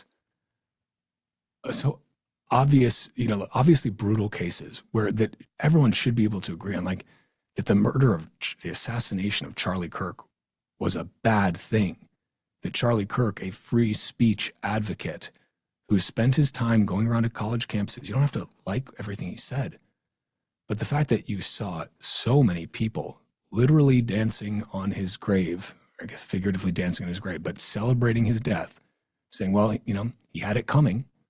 Like he had it coming for what he was saying. It's like saying a woman deserved to be raped because you're like, well, what was she wearing? You know, maybe she should have been wearing a burqa, then she wouldn't have been raped. This is the same sort of fucking insane ideological backwardness across all of this. Like that's the through line here. And I don't know about you, but I'm just sick of it. I'm sick of just people pretending like this is okay, or pretending like the real potential victims here are the ones who may have, have racism done against them because of this attack. And like, why would Vikram's brother make that claim? Ask yourself that. Why would Vikram's brother claim, as we heard in the 911 call, or whatever the 911 version is over there, in the emergency call, excuse me, my Americanism is showing, but why would Vikram's brother claim the racially attacked? Why not just say attacked? Why not just say we were attacked by this guy? Why did he add in the racially attacked part? Kind of strange, right? A little bit strange. Why would that be a relevant detail? You know, of course, you know, if he just said, you know, we were attacked, that would have been a lie too. But he said racially attacked. Why? Well, it's because he knows the system there and knows that the biggest grievance that someone can possibly have is that racism was done against them. So it wasn't enough. If he would have just said attacked, the police would have arrived at the scene thinking there's, you know, some sort of an altercation going on. Let's separate the parties. Let's see what's happening. So, you know, get the statements of both parties, see what's going on, right? It was just an attack. But he threw in the racially attacked part. Racially attacked. Well, the only reason you would do that is if you know that when the police arrive at the scene and there's been a claim of racism, who are they going to look at? The police immediately knew who the racism must have been done against. They knew it was done against the guys in the turban, of course. They knew it was done by the white guy, naturally. So Vikram's brother throws this in there as a very clear signal to the police that, don't worry, don't look at us in the turbans. We're just minding our own business here, playing with our ceremonial blades. This guy over here is the one you should look at because we've claimed racism, and so now you know who to look at. You know that because racism was invoked, you have to look at the white guy because only the white guy can be racist. Well, that makes it easy for police. Show up at the scene, grab the white guy, put him down on the ground, cuff him, and let him bleed to death from his stab wounds from the guys that just claimed he was racist against them. It's despicable. But think about that. Think about that long and hard. The motivation that went in to fabricating that claim, not just fabricating the claim of the attack, after knowing, his brother obviously knew at that time that Vikram had been stabbing this poor young man, Henry Noack. He obviously knew he was there with him. So he knew he was lying. But it wasn't enough for him to say that Henry Noack was the aggressor, that Henry Noack was the attacker. That wasn't enough. He had to say, to make sure the police got it right, to make sure they knew exactly who to look for when they arrived at the scene. He had to say that it was racism. Because, again, if it's racism, it must have been the white guy. It must have been him. Everybody on the left seems so concerned about racism. But they're not. They're concerned about controlling the narrative. They're concerned about making sure that you're not able to step out of line, that you're not able to question what's happening, that you're not able to speak the truth of that your eyes and your observe and your ears hear. That's what they're concerned with. It all comes down to controlling your ability to speak the truth. I think we need to go to a break now. So remember Henry Noack's name. I know I will. I know a lot of people will. And I think that a lot of people in the United Kingdom have probably had enough of this. We'll see what happens next. We'll take a break now. We'll be back here on RoxomTV with more. Stay tuned.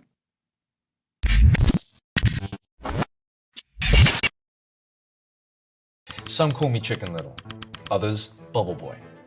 I'm a bit changed, but sounds familiar, right? Let me tell you a hard truth. The S&P isn't rising, the dollar's falling. That's the trick, monopoly money. It's ice melting by the second. Your savings, your salary, your time. Worth less every second. Everyone's using the wrong measuring stick. Switch the denominator.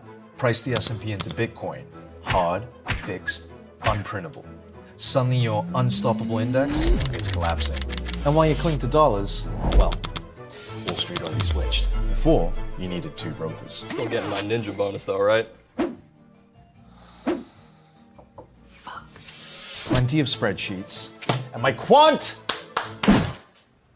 I hate this part. I was right, and I'll be right again. If I were you, I'd thank me. You know my name's Dave, right?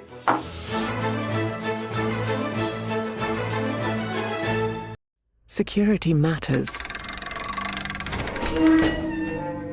Zappo Bank. The only way to bank your Bitcoin. Apply now at zappobank.com.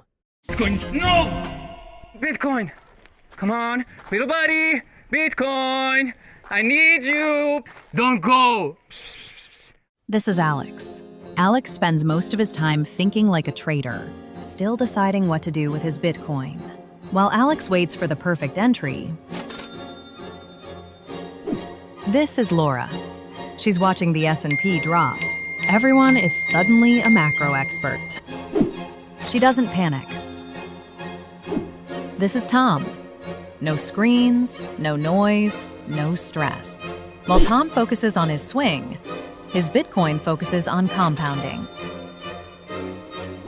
Because Bitcoiners don't want more dollars. They want more Bitcoin. I want more Bitcoin. The best move is letting your Bitcoin work while you plan the next one. Grow by Roxom. One currency, one place.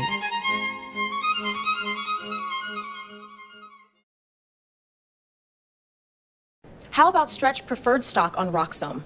Receive 11.5% monthly cash dividends paid in Bitcoin.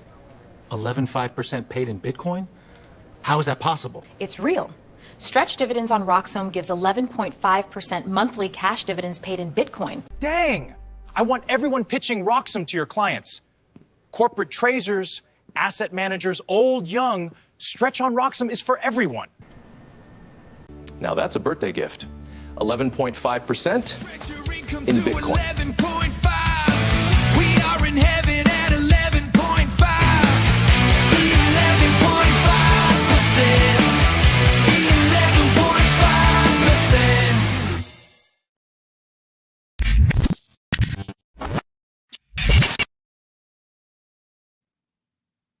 Welcome back to RoxomTV. The bedrock of global finance has just shifted. According to a report by the European Central Bank, gold has overtaken U.S. government bonds as the world's top reserve asset. Gold made up 27% of all central bank reserves at the end of 2025, up from 20% a year earlier. U.S. Treasuries, along the foundation of those reserves, slid to 22% from 25%. Two forces are behind the shift. One is price. Gold has nearly doubled in 2 years, hitting a record above $5,500 an ounce in January. The other is a deliberate flight from the dollar. The buying accelerated in 2022 after Washington froze Russia's dollar reserves over the invasion of Ukraine, a move that showed every government its dollar holdings could be switched off. China, Poland, Turkey, and India have led the hoarding ever since. The world's central banks now sit on more than 36,000 tons of gold, near the all-time peak of the Bretton Woods era. The dollar isn't dethroned. Dollar assets are still 42% of reserves, but the safest bet in finance is quietly being traded for the oldest one. Now, the question remains, how long before they realize that Bitcoin is really the best bet out there? I think it'll still be some time.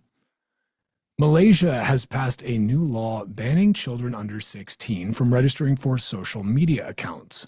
platforms that fail to verify users' ages face fines of up to $2.5 million. The verification process requires Malaysians to use their national ID card, their passport, or the government's My Digital ID system to prove they're old enough to be on the app. Notably, parents whose kids bypass the law are not penalized, which raises the question of whether the Malaysian government is essentially saying parents shouldn't be expected to handle this alone. And when you look at polling, parents seem to agree. Australia's social media ban for under 16s, which came into force in December, was supported by 77% of Australians. And when YouGov surveyed 6 European countries earlier this year, support was just as high. 79% in France, 67% in the UK, strong majorities across Italy, Spain, and Germany. In the United States, the picture is a little more layered. Parents want to be involved. Pew Research found that 81% of American adults support requiring parental consent for minors to create a social media account. But a separate survey by Security.org found that 67% of parents now believe new laws are necessary to protect their kids. On this, guys, if you've been following this show, if you've been listening to me rant for a while now, you know this is something, these social media bans, these age verification requirements, this is something I've been tracking consistently for a long time, ranting about for a long time on this show, on the Bitcoin podcast, on Bitcast with the crew over there. Every time I get a chance, I am ranting about these social media bans because these are something that they sound good in theory. It sounds good in theory, or it sounds maybe not good, right? It sounds reasonable in theory. Don't you want to protect the kids from the harms of social media? We all know that social media is bad for kids, right? It's like bad for their mental health. It's bad for their cognitive development. We know that it's bad. That's nobody's disagreeing there. Nobody's out there saying, no, social media is great for kids. It's great for their mental health. It's great for their development. No, that'd be a ridiculous statement.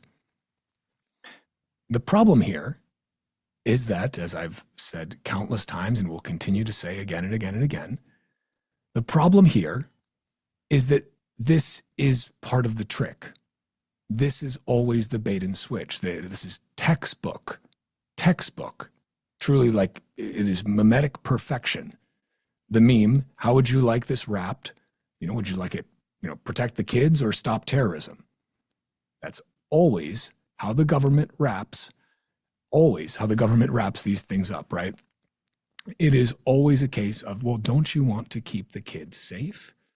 Don't you care about the kids? Or, look, we have to do this. Don't you care about terrorism? Don't you want to stop terrorism? We have to surveil you more. We have to take away your rights. We have to require more checks. We have to ID everyone who uses the internet. Why? Well, it's to keep your kids safe. No, of course, it has nothing at all to do with wanting to make sure that we have everybody's anonymous social media accounts doxxed. It has nothing to do with the fact that we want to make sure we can find people, their physical presence in the real world, and tie their actions online to them. No, it has nothing to do with that. It's just to protect the kids. But of course, kids will get around this. Kids are creative, right? They're very creative. They will find ways to get around it. One very obvious way is with VPNs. VPNing into another country that does not have these draconian social age verification bans. And again, I'm not saying that kids should be using social media nonstop. I don't think that it's good for them. I don't think it's good for their cognitive development. I don't think it's good for their mental health. I think there, plenty of exposure to dangerous communist ideas on there too, so I'm not advocating this saying, look, no, we need to protect the social media companies and screw the kids here. No. I'm saying that the medicine is worse than the disease when the medicine involves increased government control.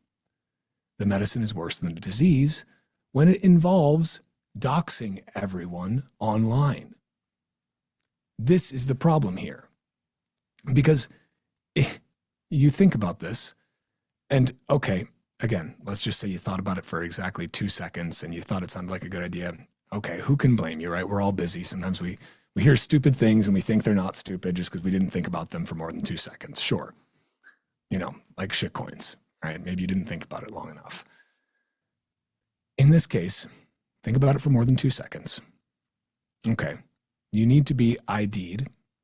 You need to dox your real self, your, government approved self, in order to use social media. Okay. What does that mean? Well, it's, again, purportedly to protect kids. So we need everyone's IDs. You can only get onto these social media sites if you have your ID registered with them. Okay. Now, of course, this doesn't really actually do that much to protect the kids. Like, they're going to find ways around this. Again, they're going to use VPNs. And ultimately, this is a question of who is responsible for children. Is it the government? Are they everyone's children? Or is it the parents? Are they your children? I know for my young son and our daughter coming soon, I don't want the government to be the one taking care of them. I'll be damned if that's going to happen. I'm going to take care of them. My wife is going to take care of them. It's our responsibility to take care of our children, to protect them from what they need to be protected from, to expose them to what they need to be exposed to. But that's not the government's job. This knee-jerk reaction to want to abdicate responsibility for your children's well-being and just throw up your hands and say, well, the government should do something about this. It's like, if we abdicate responsibility for our own children's well-being to the government, then like that's the furthest thing you could give them responsibility for. Right? Like that should be like the last thing in the line. It's the thing closest to home, quite literally. It's your children. What do you need the government for?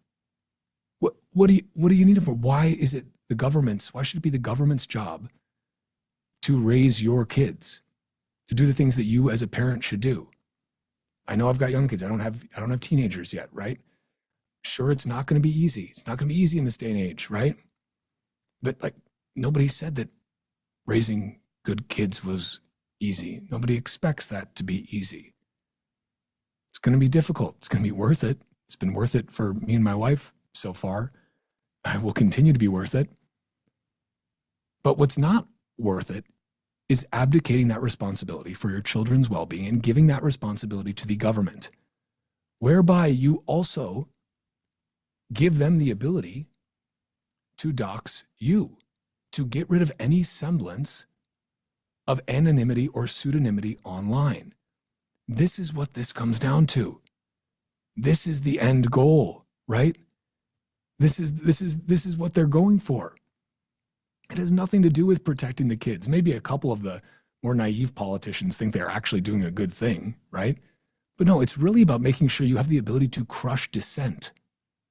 It's really about making sure people are terrified to speak the truth, that people can't speak anonymously. Like, speaking anonymously, the ability to speak freely and anonymously, or freely with your actual name, but also, very importantly, to speak freely and anonymously, is incredibly important. It's incredibly important to have any sort of a functioning society where the government does not have absolute and total control.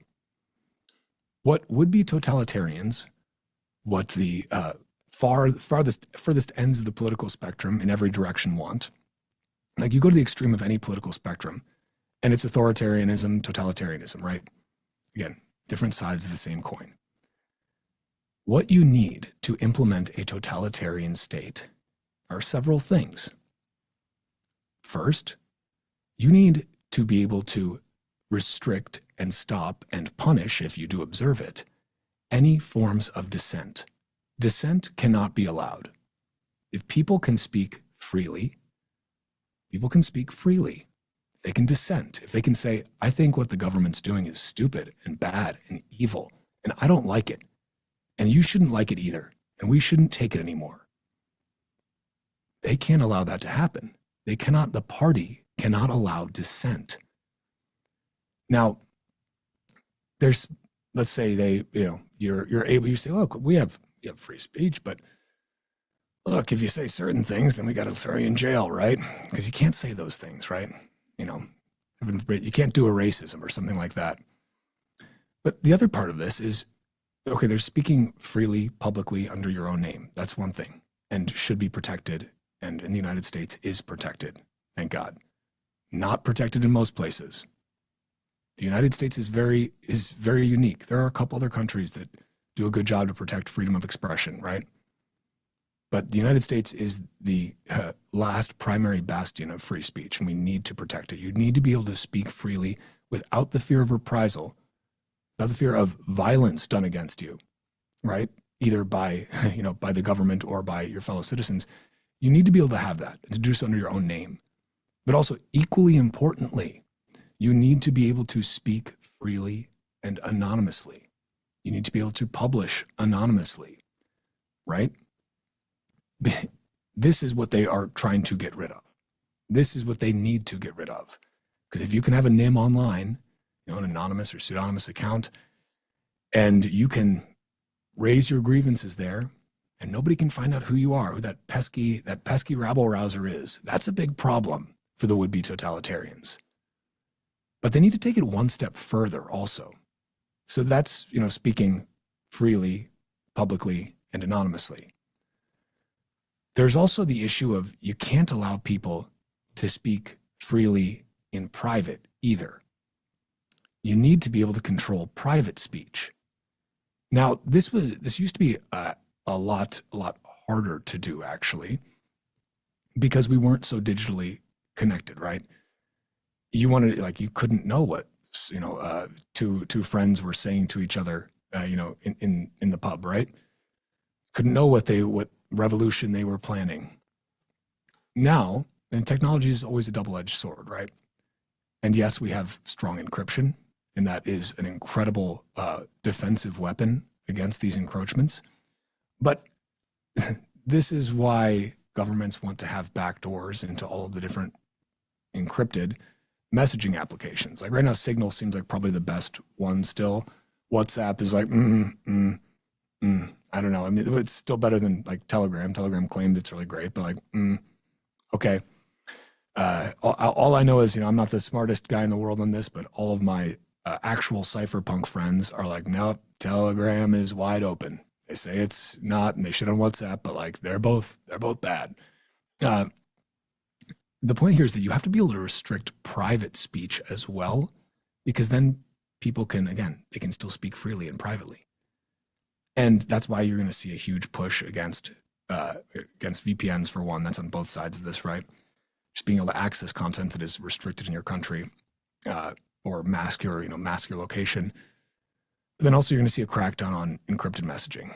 You see more of a push for government backdoors if these companies want to operate.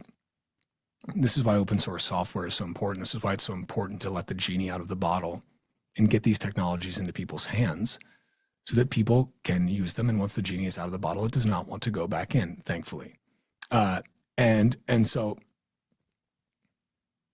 you need to be paying attention to this, because then the end state, once they have been able to restrict or criminalize your ability to speak freely, publicly, or privately, once they have made you dox your real identity, your government-approved identity, to access any of these services, or maybe to access at the ISP level itself, right? Making sure that any traffic that you have from your internet service provider is linked to your identity. Once they've been able to do that, they also need to be able to control your money. They need to be able to ensure that if you step out of line, the easiest way to shut you down is to cut you off from the financial rails. This is what they did to the Canadian truckers, very publicly, right, in Canada. For those who aren't aware of that story, you probably should be. Again, actual peaceful protests, right, not the mostly peaceful protests that we saw after George Floyd.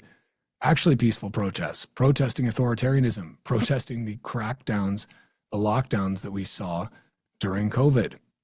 Reasonable, peaceful people peacefully protesting, shut off from the access to the financial system. It's the first thing they will do, right? And so if you have your real world identity tied to all of your internet usage, tied to all of your social media usage, tied to your downloads of encrypted, messaging services, tied to all of this, if all of that is tied to your real world identity, and then they also have a CBDC implemented, central bank digital currency, where then all of that chatter that's online, anything that you do that steps out of line that they are aware of, well, they can just fine you right there, fine you from your handy dandy central bank digital currency wallet, or shut it off completely at the drop of a hat. They can even automate that to make sure if you say certain words online tied to your doxed profiles, that you are automatically fined, penalized, shut down, and once you have your, fully automated vehicle as well, once they're much more widespread, they'll be able to conveniently take you straight to jail. Won't that be nice? What a utopia it will be. It's not all doom and gloom though, because we do have tools that exist. We have asymmetric defensive technologies. That is what strong cryptography is. It is infinitely easier to encrypt than it is to decrypt. That is powerful. We have Bitcoin, right? We have Bitcoin that allows us to have a money that is outside of the government's control. That is so very necessary. We have things like Nostr, which allow us to publish publicly and anonymously. There's nothing that is required to set up your account. You don't have to put in your email even. You don't have to do anything. Just generate a new public-private key pair, and that's all it takes. And you can speak publicly, and no one can stop you. It is a censorship-resistant publishing network. Notes and other stuff transmitted by relays. It is also being used for different encrypted messaging applications like white noise, which provide a different alternative to Signal, right? It's still in beta, I believe, but it's one of the technologies, one of the products that I'm really excited about. I'm in the beta testing group. These are important things. And the beauty of open source is that once the genie is out of the bottle, it doesn't go back in. That is a very powerful thing. That should give you hope, but you have to actually use these technologies. You have to use Bitcoin. Use Bitcoin, yes, as a store of value, of course, and saving with Bitcoin is using Bitcoin. But I also encourage you to use it as a medium of exchange. Or don't. Bitcoin doesn't care. I don't care. But personally, I do whenever I get the chance. And it feels good to do it. You should also use these technologies, these other open source freedom tech technologies that you will need someday. And it's better to have them ahead of time before you need them than to need them and not have them or not know how to use them. So we'll go to another commercial break here. When we come back, we're going to close out. We've got Hank at Roxom joining us for the last half hour of the broadcast here today on RoxomTV. So stay tuned. Don't touch that dial. We will be right back with more on RoxomTV.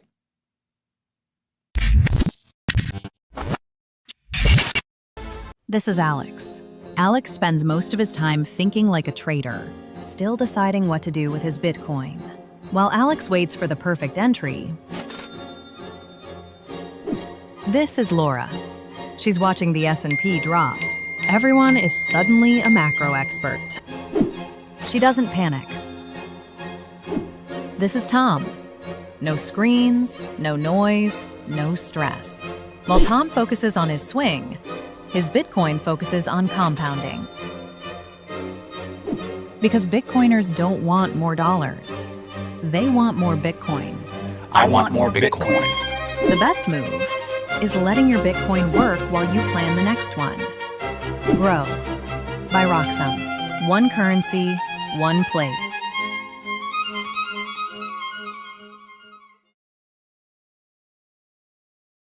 Oh, I forgot to mention, dividends on Roxom are paid in Bitcoin. Stretch your income, 11.5% paid in Bitcoin. Stretch your income to 11.5, get 11.5 in Bitcoin and Roxom. 11.5%. 11.5%.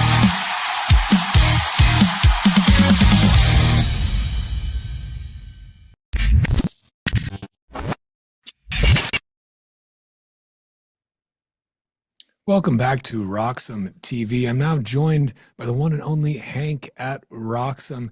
Hank, how you doing, man? Thank you for joining. You just had a great, you had a star-studded lineup this morning. Nolan and the one and only Saifedean Ammous. How was that? Oh man, it was fun being in the presence of two big Bitcoin brains like that, boy. And they went at it. It was fun. Definitely, I would encourage everyone to check out the replay of the episode on the YouTubes. We have it on X. It was fun. Those are two of the bigger, brighter minds I feel like in the space, and watching them go at it was really fun. Some things they agreed on, some not so much. I mean, they got really heated about. Saifedean has a really fun opinion about Donald Trump that you can't miss. That was really interesting. And Nolan, always provides his historical commentary on how things have played out and how he thinks they will play out. So there was certainly some fun division between the two. But man, it was a good time. Saif is a good guy. You said you've had a chance to chat with him before, right? Yeah, I had him on the Bitcoin podcast.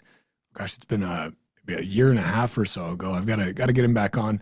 Love picking his brain. I mean, I think for a lot of people, the Bitcoin Standard, then like Fiat Standard, those were really foundational books, like helped people see Bitcoin, see the world in a very different way. And I think it's one of the Bitcoin Standard, at least, one of the highest selling, like in terms of the number of copies, probably most translated Bitcoin book that is out there today. I mean, he's had a huge impact on so many people. And he's also just a very funny, very based guy. So I've got to check out the interview you had with him. He didn't mince words at all. No, never does. Never does. What did him and Nolan disagree on? If you can give us a little teaser of it. Yeah, they share very different opinions on what is going on in the Middle East right now. Nolan, I love his optimistic view of the world. I think we need more of that. He is a big believer that the result of this is going to be kind of a reshuffling of the world order, and it's going to lead to a massive era of prosperity, unlike of which we haven't seen. He has mentioned $2 gas and other things, so he thinks that we're going to end up very much in a better place as a result of this conflict that we're seeing. And Saif, not so much. He thinks Donald's kind of in over his head. He made it very clear he does not believe any part of 5D chess is being played by anybody. And, I think he echoes the sentiment a lot of Americans do, that we were kind of dragged into a needless war using a rhetoric that's been espoused for 35 years, primarily from Israel. And he didn't mince words about it. And those two went at it. It was super fun. Definitely recommend everybody check it out. I don't want to give too much away. Yeah. I've got to go watch that rebroadcast on YouTube or on X, because I very much respect both Nolan and Saif a great deal. So it's a great thing about the great thing about Bitcoiners. We are not a homogenous group. You know what I mean? Everybody there, we agree on Bitcoin, but everything else, it's like all bets are off. But I think that's kind of one of the really powerful things. It's like there are Bitcoiners everywhere, and there are Bitcoiners with various wide-ranging, deeply held beliefs across things that are not always in alignment. Everybody thinks like every Bitcoiner is just like a libertarian carnivore. And many are, but not always the case, right? So that's I'll definitely have to check that out. People should 100% go check that out here. We got a couple of stories we want to cover here with you, Hank. So what do you say we get into it? Let's do it. I'm ready to roll. All right. So kicking us off here, the Clarity Act may be closer than ever to becoming law. This comes after JP Morgan CEO Jamie Dimon called Coinbase CEO Brian Armstrong, quote, full of shit on national television, and criticized parts of the legislation. The Clarity Act would establish the rules for how digital asset businesses operate in the United States and help determine which activities fall under securities law and which fall under commodities regulation. Dimon argues that stablecoin issuers should not be allowed to offer bank-like products without being subject to the same regulatory requirements as banks. It could be in anyone's wallet, and it goes to a third wallet, a fourth wallet. So the first one may be legitimate, second one may be a sex trafficker. So, this is complicated, and the government needs to do it thoughtfully. If they don't do it thoughtfully, it'll be a huge problem. So are you happy with the way the Clarity Act is turning out? No, because it allows them to effectively pay interest on deposits, stable coins or something like that, without the protection that they should have. And it doesn't do anything for AML BSA. It has almost no legal protections. So no, the banks will not accept it that way. They won't and the ABA, the small banks, the credit unions, it's not just the big guys. I'm not worried about stablecoin, but if it happened, I'm telling you, I would have nothing to do with it, and it would eventually blow up on its own. Okay, but that's my personal thing. But I do understand the concern of all the other banks. So, well, the markup is coming. I mean, what are you going to do about it? It is. We'll fight it. If we lose, we lose, and we'll live. Okay. But it will be fought. This will not be. No one's going to bow down to this guy, okay, or that company. And he's the only one. Yeah. And he's spending hundreds of millions of dollars in Washington this thing. He said he's representing the whole industry. Full of shit. Well, we're going to watch that one. Yeah. Wow. Well, I mean, this is turning into a big fight between the whole, each industry. And you're talking about blockchain and getting blockchain out. But we do blockchain. You've been doing that for a long time. We have connections. We're going to do it. I think it's a legitimate technology. I think stablecoin can be a legitimate payment system. But Coinbase Chief Policy Officer Faryar Shirzad says the legislation is being misunderstood. According to Shirzad, the Clarity Act would not lock banks out of crypto. In fact, he says it would be the first major financial legislation in decades to give banks new authority to enter the digital assets sector. Well, this will be actually the biggest financial regulatory bill that Congress has done in quite some time, certainly since Dodd-Frank. But what this does actually is it creates clarity for the crypto sector. But interestingly, notwithstanding the concerns from the banks, it actually creates a broad range of new powers for the banks. In fact, this will be the first piece of legislation since the 90s that gives the banks new authorization to get into the crypto space. I know JP Morgan wants to get into it. Every other big bank wants to get into the crypto sector.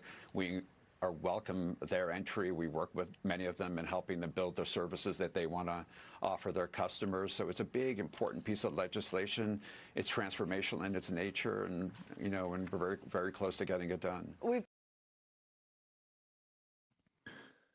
All right, want to bring back in Hank on this. Hank, I mean, Jamie Dimon it's very interesting hearing these words out of here. He's talking about, wallet hopping that could be done and, all of these things, and you won't even know where the funds are going.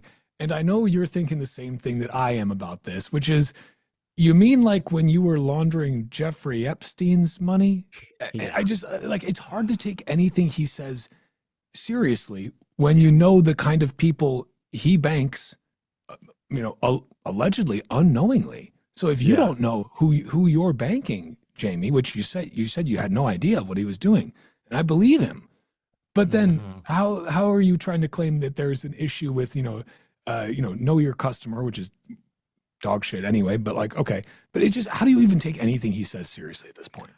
You just don't. I mean, this is just tales from another one of the lizard kings out there that's, complaining because the scales are shifting underneath our feet. And the people who are always at the top are now finding themselves being, actually having an opponent in stable coins instead of these banks just taking our money and paying us nothing for it. Jamie Dimon, I actually knew some of his kids in Chicago. They went to a neighboring school and stuff. Yeah, the Diamonds. I think it was his daughter actually dated former Bulls star Luol Deng for a bit. I believe. I thought you were going to say you dated his daughter for a little bit. No, you're compromised, aren't you, Hank? No. Leave Uncle Jamie out of this. Yeah.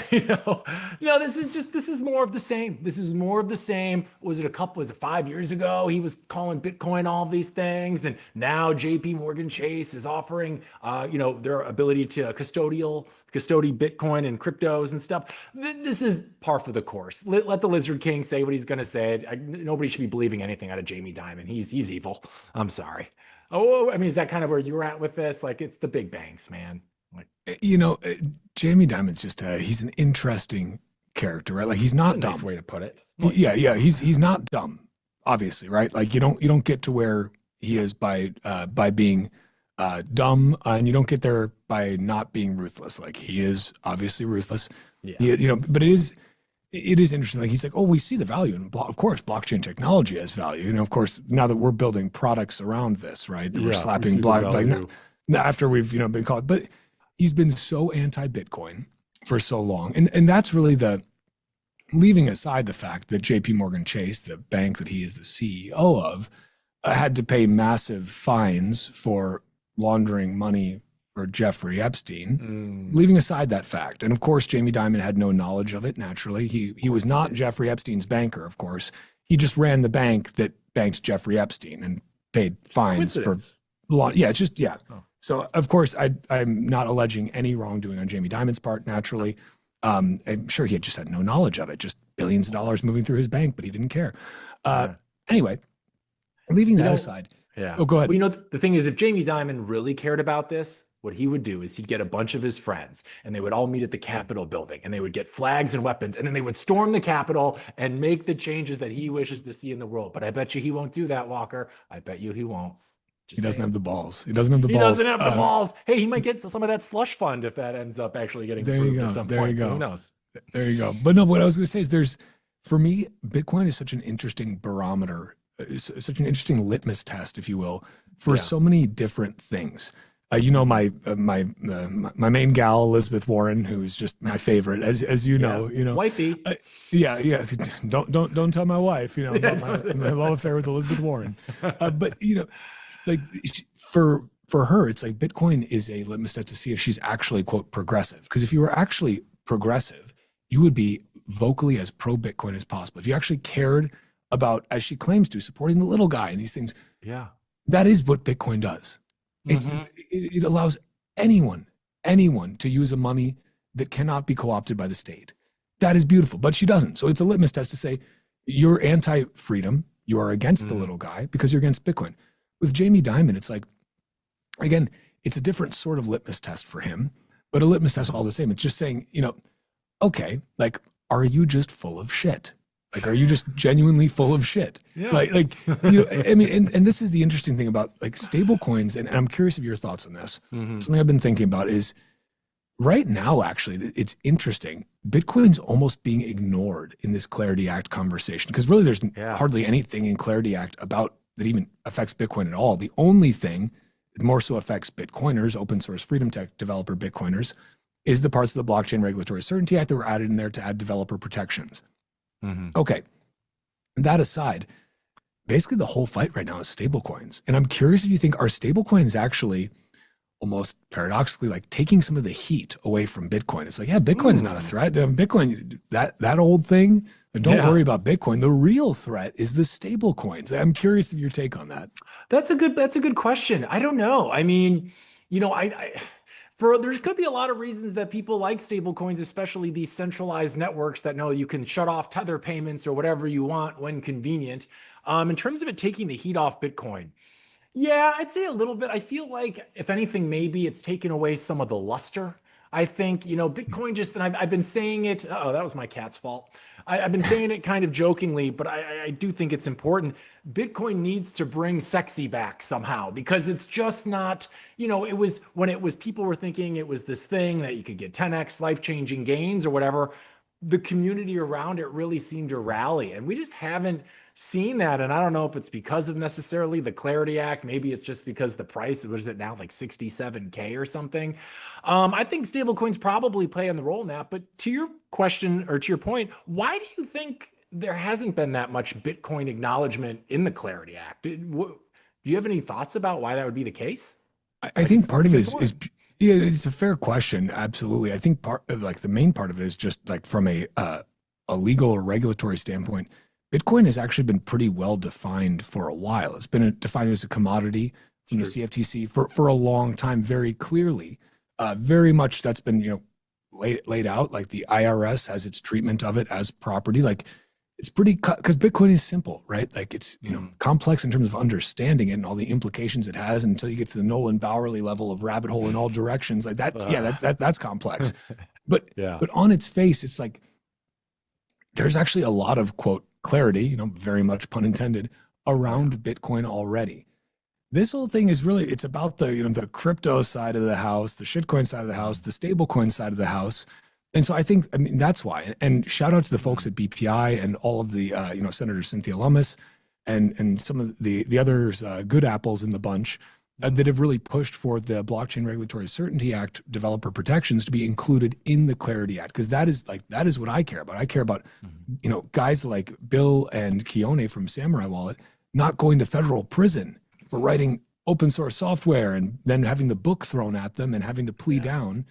Like that's the part about the Clarity Act that I care about. The rest of it, whatever, let it go. But you do see on the stablecoin side, like Jamie Dimon is very concerned about stablecoins eating his lunch.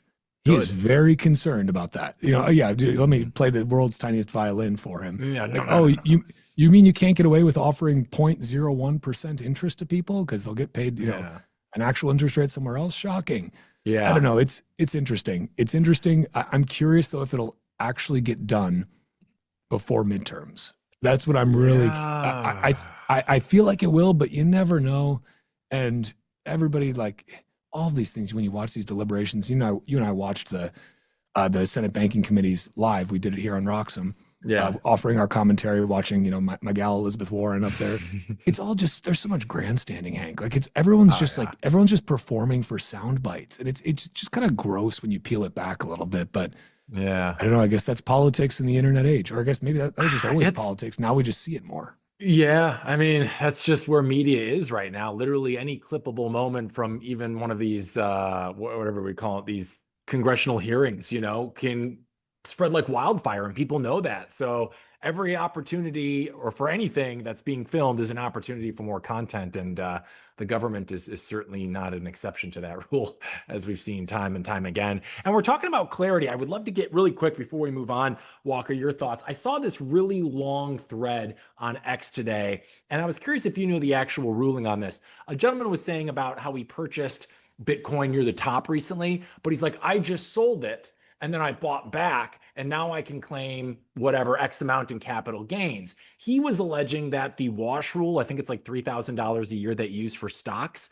doesn't apply to crypto assets right now. Are you familiar with that at all? I was trying to get some clarity myself on that, and I went down the thread. It was like hundreds of comments long, but like, I don't know if people were saying different things. And off the top of your head, I'm just curious. Yeah, my understanding, and like if you Google this, you will see it. And if you see check the IRS website, Bitcoin is not subject to the wash sale rule. Meaning you can, okay, let's say for instance, you bought Bitcoin at 100K. Bitcoin drops to, you bought one Bitcoin at 100K. It drops to 50K. You sell it, you've got 50K in capital losses, right? You got a capital loss of 50K. Yeah. The wash sale rule would say, if you buy it back immediately, you know, if it was a stock, you don't get that. Like you cannot realize that capital loss. Yeah, you need like 30 days or something. I think, right? Yeah, exactly. You have to wait 30 days. Not so with Bitcoin. You can buy it back immediately, and you now have a lower cost basis. Been doing it all wrong. There's a lot of, now granted, like, okay, you got to be working in some size for this to make sense, because depending on the fees you're paying, like, okay, sure, it's got to make sense for you. And not financial advice. I'm not a tax expert. Go do your own research, talk to your tax guy or whatever. Yeah. But yeah, my understanding of it from the research that I have done is that it is fully acceptable, because it's not treated, it is not treated the same as securities are treated. Again, it's treated as a commodity. It's treated as property by the IRS. Hence, the wash sale rule does not apply. So it's interesting. It's one of those things where it's like, imagine if they got rid of that and the wash sale rule did apply for tax purposes. I think you would see most of the downward pressure on Bitcoin, or a lot of the downward pressure on price action, go away, because I think a ton of it is just driven by people tax loss harvesting. Just my theory. But yeah. Well, I appreciate you giving me that clarification, because it was just like a million people being like, you're an idiot. No, you're an idiot and you're wrong. But I actually trust you. So as opposed to these pundits on the interweb. So interesting. We got a little off topic there, but I appreciate not financial advice, not tax advice. Go check it out for yourself. But yeah, that is my understanding of it. I do want to jump in. We had a couple more stories I want to get your takes on here. So let's dive into the next one, because a U.S. federal court is blocking the Trump administration's $1.8 billion fund designed to compensate people who claim they were unfairly targeted by the federal government. Trump's DOJ says it, quote, strongly disagrees with the decision, but will abide by it anyway. The fund was announced last month as a part of a settlement agreement stemming from the leak of Trump's tax returns. The DOJ defended it as being open to anyone who was, quote, weaponized, targeted, or persecuted, regardless of party. Democrats labeled it as a slush fund. Senate Democratic leader Chuck Schumer said his party would push legislation to ban it permanently. Many Republicans also came out against it. Former Vice President Mike Pence called it, quote, a bad idea from the start. The fund has a hearing scheduled for next week, and many January 6 defendants and members of Trump's former inner circle have already signaled plans to file claims if the fund survives. Hank, what's your read on this? I haven't been following this super closely. I know it's been quite contentious.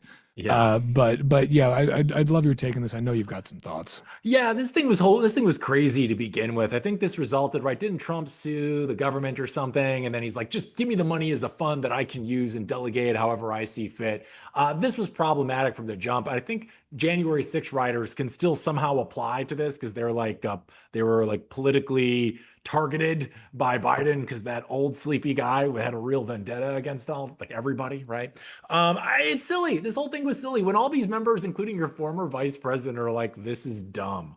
I think we're all on the same page. I'm glad to hear this is almost definitely not going through. This whole thing was nuts. And to give Trump almost $2 billion to just kind of dole out as he sees fit, especially with, we got midterms coming up. Like that just sounds like you're trying to curry a lot of favors with a $1.8 billion slush fund. This thing was nuts, man. I'm glad it looks like it's coming to a close here. But when sides of your own party are like, let's move beyond this, I think we all know that this was kind of nuts to begin with. I don't know. What do you know about it? How did you feel about hearing that?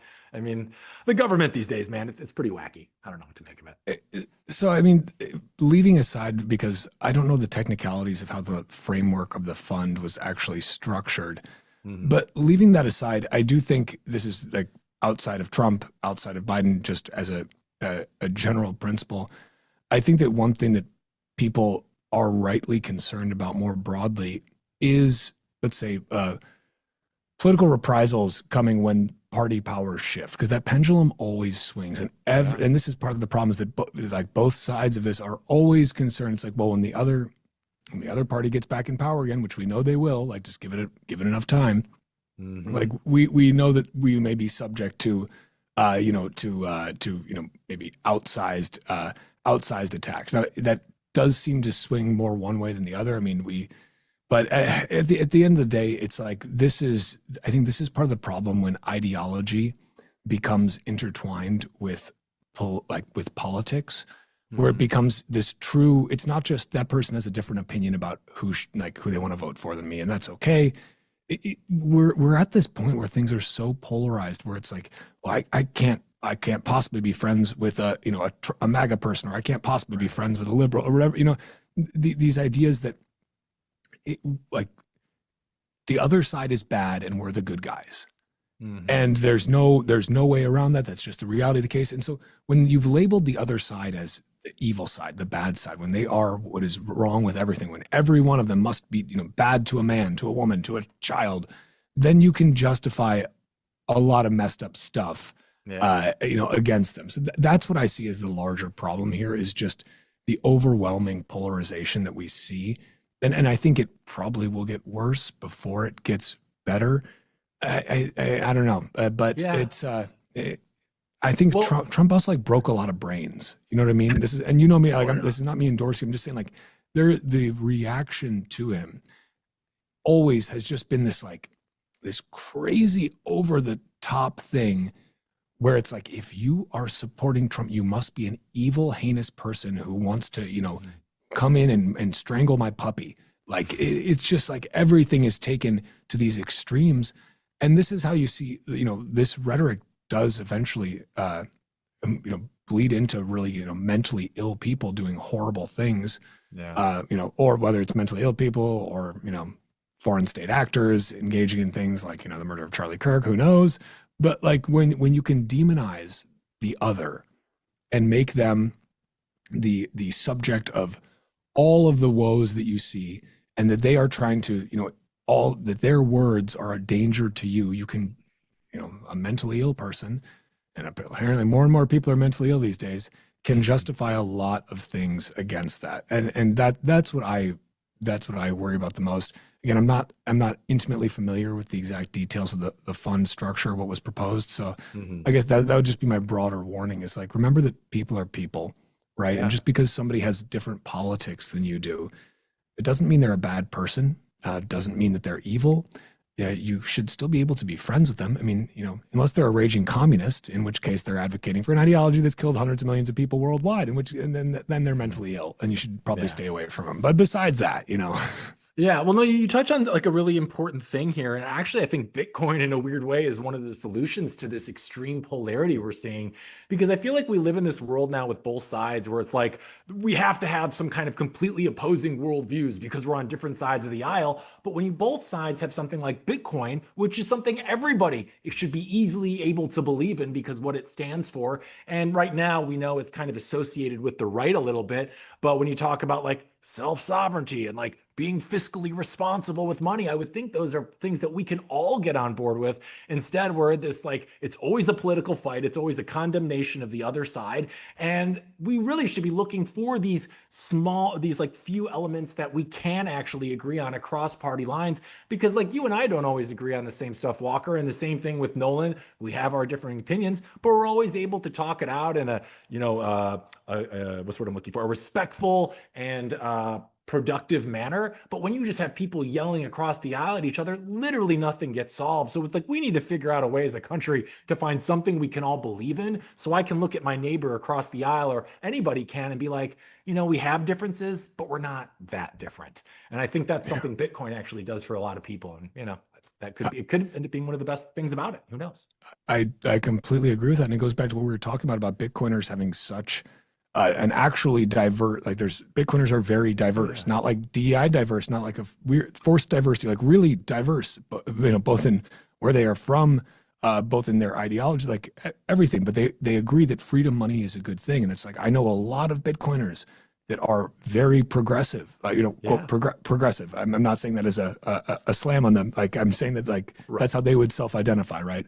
They would consider themselves more on the left than the right if these spectrums actually mean something, and that's great. And I get along with them super well. And we may not agree on everything, but we have great conversations about these things. We can make jokes, to each other when the jokes aren't somehow viewed as hate speech. Like that's what we need.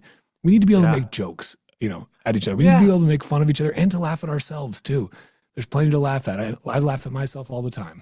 Oh, dude, no, I couldn't agree with you more. And yeah, it's one of those things, right? Like if I were to ask anybody on the street and be like, hey, do you like having your purchasing power get decreased year by year and getting fucked by the government and central banks? Oh, you don't? Oh, well, here's Bitcoin. It's like that's something that's an easy yes that we should all be getting on board on. And, I think the sooner people do that, the sooner we're going to be able to look at our neighbors that are a little bit different than us and say, hey, at least we agree on something. And it's that big government is fucking us right now. And, maybe that's what we need to heal. I think that's really actually the situation that's at play right now. We're talking about this party system, but really it's a class system. And there's everybody at the top who is fighting to keep the status quo because, let's be real, they're already at the top. And then you have everybody else who's fighting to make life better for the whole. But like we're against these forces that have been in power for so long. Bitcoin helps level that playing field a little bit. So I just, through the gospel of your own and many of the other great hosts we have at Roxom, hopefully people come to realize that. And, maybe the world's a little better off for it, but a man can dream, right? Let's hope so. Let's hope so. We do have one more story to round out, and then we've got a special clip. We've got a clip from the Safety Nolan Hank trifecta from earlier. We're going to play that right after this next story. So stick around for that. But a proposed U.S. Ebola quarantine facility in Kenya is triggering protests. Reporter Humphrey Malal tells us why. Hundreds of people marched through the streets of Nanyuki, Kenya on Monday, burning tires and blocking roads. They were protesting U.S. plans to set up an Ebola quarantine facility and a nearby military base to accommodate Americans exposed to the virus. The unrest began just days after the High Court ordered a temporary halt to the plan. This followed a legal challenge warning that the facility could pose a risk to public health. Anger was directed at elected officials, whom residents say have failed to address their concerns about the facility. All elected leaders. One resident said no elected officials showed up for the protest and voiced fears about the dangers Ebola could bring. Security forces were deployed to control the situation. Red Cross personnel were also present at the scene, assisting an injured protester during the unrest. Kenya's government has defended the plan to build the facility, saying it would help strengthen the country's emergency response systems. Many residents remain suspicious, citing increased military activity at the base as a sign that preparations are continuing despite the court order. All right. Now, Kenya's president said the facility is part of a wider national preparedness plan and long-running health partnership with the U.S. According to the World Health Organization, there have been 321 confirmed cases and 116 suspected cases of Ebola in Congo, including 48 deaths. Uganda has confirmed 15 cases.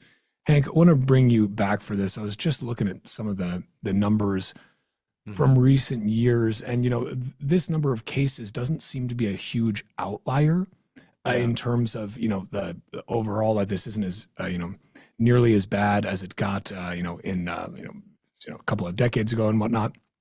But I'm just curious. I mean, this seems like something where you would think people would want to have another health facility built, like not on their dime. But apparently there's a lot of skepticism there. Yeah, I mean, this is just another reason I'm never going back to Africa again. Yeah, this doesn't make sense to me. Like, they treat it like it's not a big deal. We're coming out of a contagion type episode only a couple years ago. I don't understand why the local population would be against a facility like this, unless it's like a white devil type of thing, which fair. Yeah, I don't know. It doesn't make a lot of sense to me. They're like, hey, we're here to help you guys. So like, not many people get sick, and they're like, death to America. I don't know. It doesn't make a lot of sense to me, but nothing in this world does at this point. So I just chalk it up as I'm never going back to Africa again. So that's my take on it. It's about as far as I can go. What do you think? It seems kind of silly to me. Yeah, boy, I honestly, I really don't know. I'm happy though if they don't want any foreign aid, like we can absolutely just stop that faucet from pouring and bring that back here. We got enough problems to deal with on our own soil. You make a good point. There's a lot of faucets we should probably turn off just all over the world. I don't really think there's one in Iran right now. There's one in there's a lot. Ukraine. There's a lot. They always seem to be going, and it's always on the taxpayer's dime. So yeah, let's indiscriminately turn them off. I don't know if you knew this, Walker, actually, though. Bitcoin solves this. Bitcoin makes war unaffordable, right? And I think somebody who may have actually, I'm forgetting it, maybe he was the original one to have that quote. Maybe it was Max Kaiser. If it was somebody else, I'm sorry. I'm not trying to diss you, but I do want to, before we close out, I do want to play this clip, if we can roll it, from Nolan, Hank, and Saifedean Ammous, best-selling author of the Bitcoin Standard, Fiat Standard, Principles of Economics, etc. Let's go ahead and roll the clip to give you guys a little bit of a teaser of that conversation. He's completely subservient to Netanyahu and to Israeli interests. He did get over the fact that Netanyahu congratulated Biden. Clearly, money can move people like that. He's a very corrupt person who's making a lot of money from insider trading, and that's what he ultimately cares about. He's a very selfish, megalomaniac, narcissistic person. The notion that he has some kind of long-term interest of the U.S. in his mind is completely nonsensical. But he was really tricked into a very, very, very bad position. This is what has happened to him now, because the Israelis tricked him into getting into this war under the pretext that, it's going to be a quick war, 3-4 days, the regime will fall, the Kurds will join, the mass uprisings will come up, and a country of 100 million people will just hand itself over to America. It was obviously utterly delusional. Obviously, the Israelis themselves didn't believe that, but it didn't matter that they believed it. What mattered was that the idiot believed it enough to launch the war, and then he got stuck. And then he was stuck. And, if you remember, first couple of weeks of the war, Netanyahu just completely disappeared. And I think it wasn't just that he was scared of rockets. I think it was simply that this was not the time for him to be showing his face. This was the time for him to let Trump be the face of the war, let Trump basically suffer the consequences and let Trump handle it. And the Iranians had been planning for this for 40 years or so. They've always known what they were going to do about the Hormuz Strait. They knew how they were going to attack all of these U.S. military bases. Okay, so I was hoping we were going to get Nolan's response there. I saw him sitting there like, yeah. I think after ready. that, it got a little combative in a very fun, respectful way for our viewers. So they'll have to check it out online, but it got explosive. Yeah, I've got to check out the rest of that. People absolutely should. I think you'll be able to find that. You can probably look back through the X live stream or find it on YouTube. It'll probably be clipped out there afterwards because that looks like a pretty good one. And I mean, Safe knows knows the region intimately. Like that is like where his family is from. They're from. They're Palestinian, I think. They're Palestinian. Then I think he grew up a lot in Lebanon as well. So I mean, this is quite literally close to home. So I always appreciate his perspective on this. We had talked about this kind of extensively back when we did our show together. So I'm excited to watch the rest of this. I can imagine, now I'm wondering what was Nolan's response to all that. I guess I'm just gonna have to find out, I had to break him up at one point. It was getting so heated. Really? And as a fun side quest for our viewers out there, I would encourage you to track how many times Safe calls Trump some kind of like version of like orange mutant or orange goblin. Like he must do it like a dozen times. So it's a fun little side game for those of you keeping track at home. But it was a good combo. I certainly encourage everyone to check it out. So, and then go ahead, Walker. I was going to say, watch it on a Friday night with a beer, make a drinking game out of it. When you hear Orange Mutant, that sounds like a good one. Oh yeah. Get the gal, get cozy on the couch, throw on Safedine on a Friday night with your best lady. I mean, is there Safedine, forget Netflix and chill. You need a little Safedine and Moose and chill. That's yeah. Oh, I'm going to try that on the next unlucky lady out there. So I like that. I like that, Walker. Well, I think we're wrapping today, bud. Thanks for having me on. It was a pleasure to have you, Hank. You've got your show tomorrow, and then I am back with you on Thursday and Friday. Should be a good time as always. What do you got going on for the show tomorrow? Any big ones tomorrow in? too? We got Natalie Brunel. She's been evading us for months, but we finally have her down tomorrow. I'm hoping and praying. So we'll be excited to talk shop with her tomorrow. She's one of the best reporters in the space, so we'll be excited to have her on. She is outstanding. Glad I'll definitely tune in and check that out. And then I will be tuning in with you live on Thursday and Friday. So Hank, thank you for joining me. Everybody, make sure to go check out Hank's show on Roxom tomorrow with Natalie Brunel. You will not want to miss it. And thank you all for tuning in today with me. Thank you for listening to my rants on this 3-hour live stream here on RoxomTV. Again, my name is Walker America. I'm here every Tuesday from 1 p.m. to 4 p.m. Eastern Standard Time on RoxomTV. You can find me at Walker America everywhere, and go check out Noster as well. You can just search at Walker and you'll find me over there. Roxom is also on Noster, so give him a follow over there on the uncensorable side of social media. So thank you, my friends. Thank you for joining. Thank you for paying attention. Hopefully you enjoyed it. Thanks for sharing your scarce time. And until next time, stay free.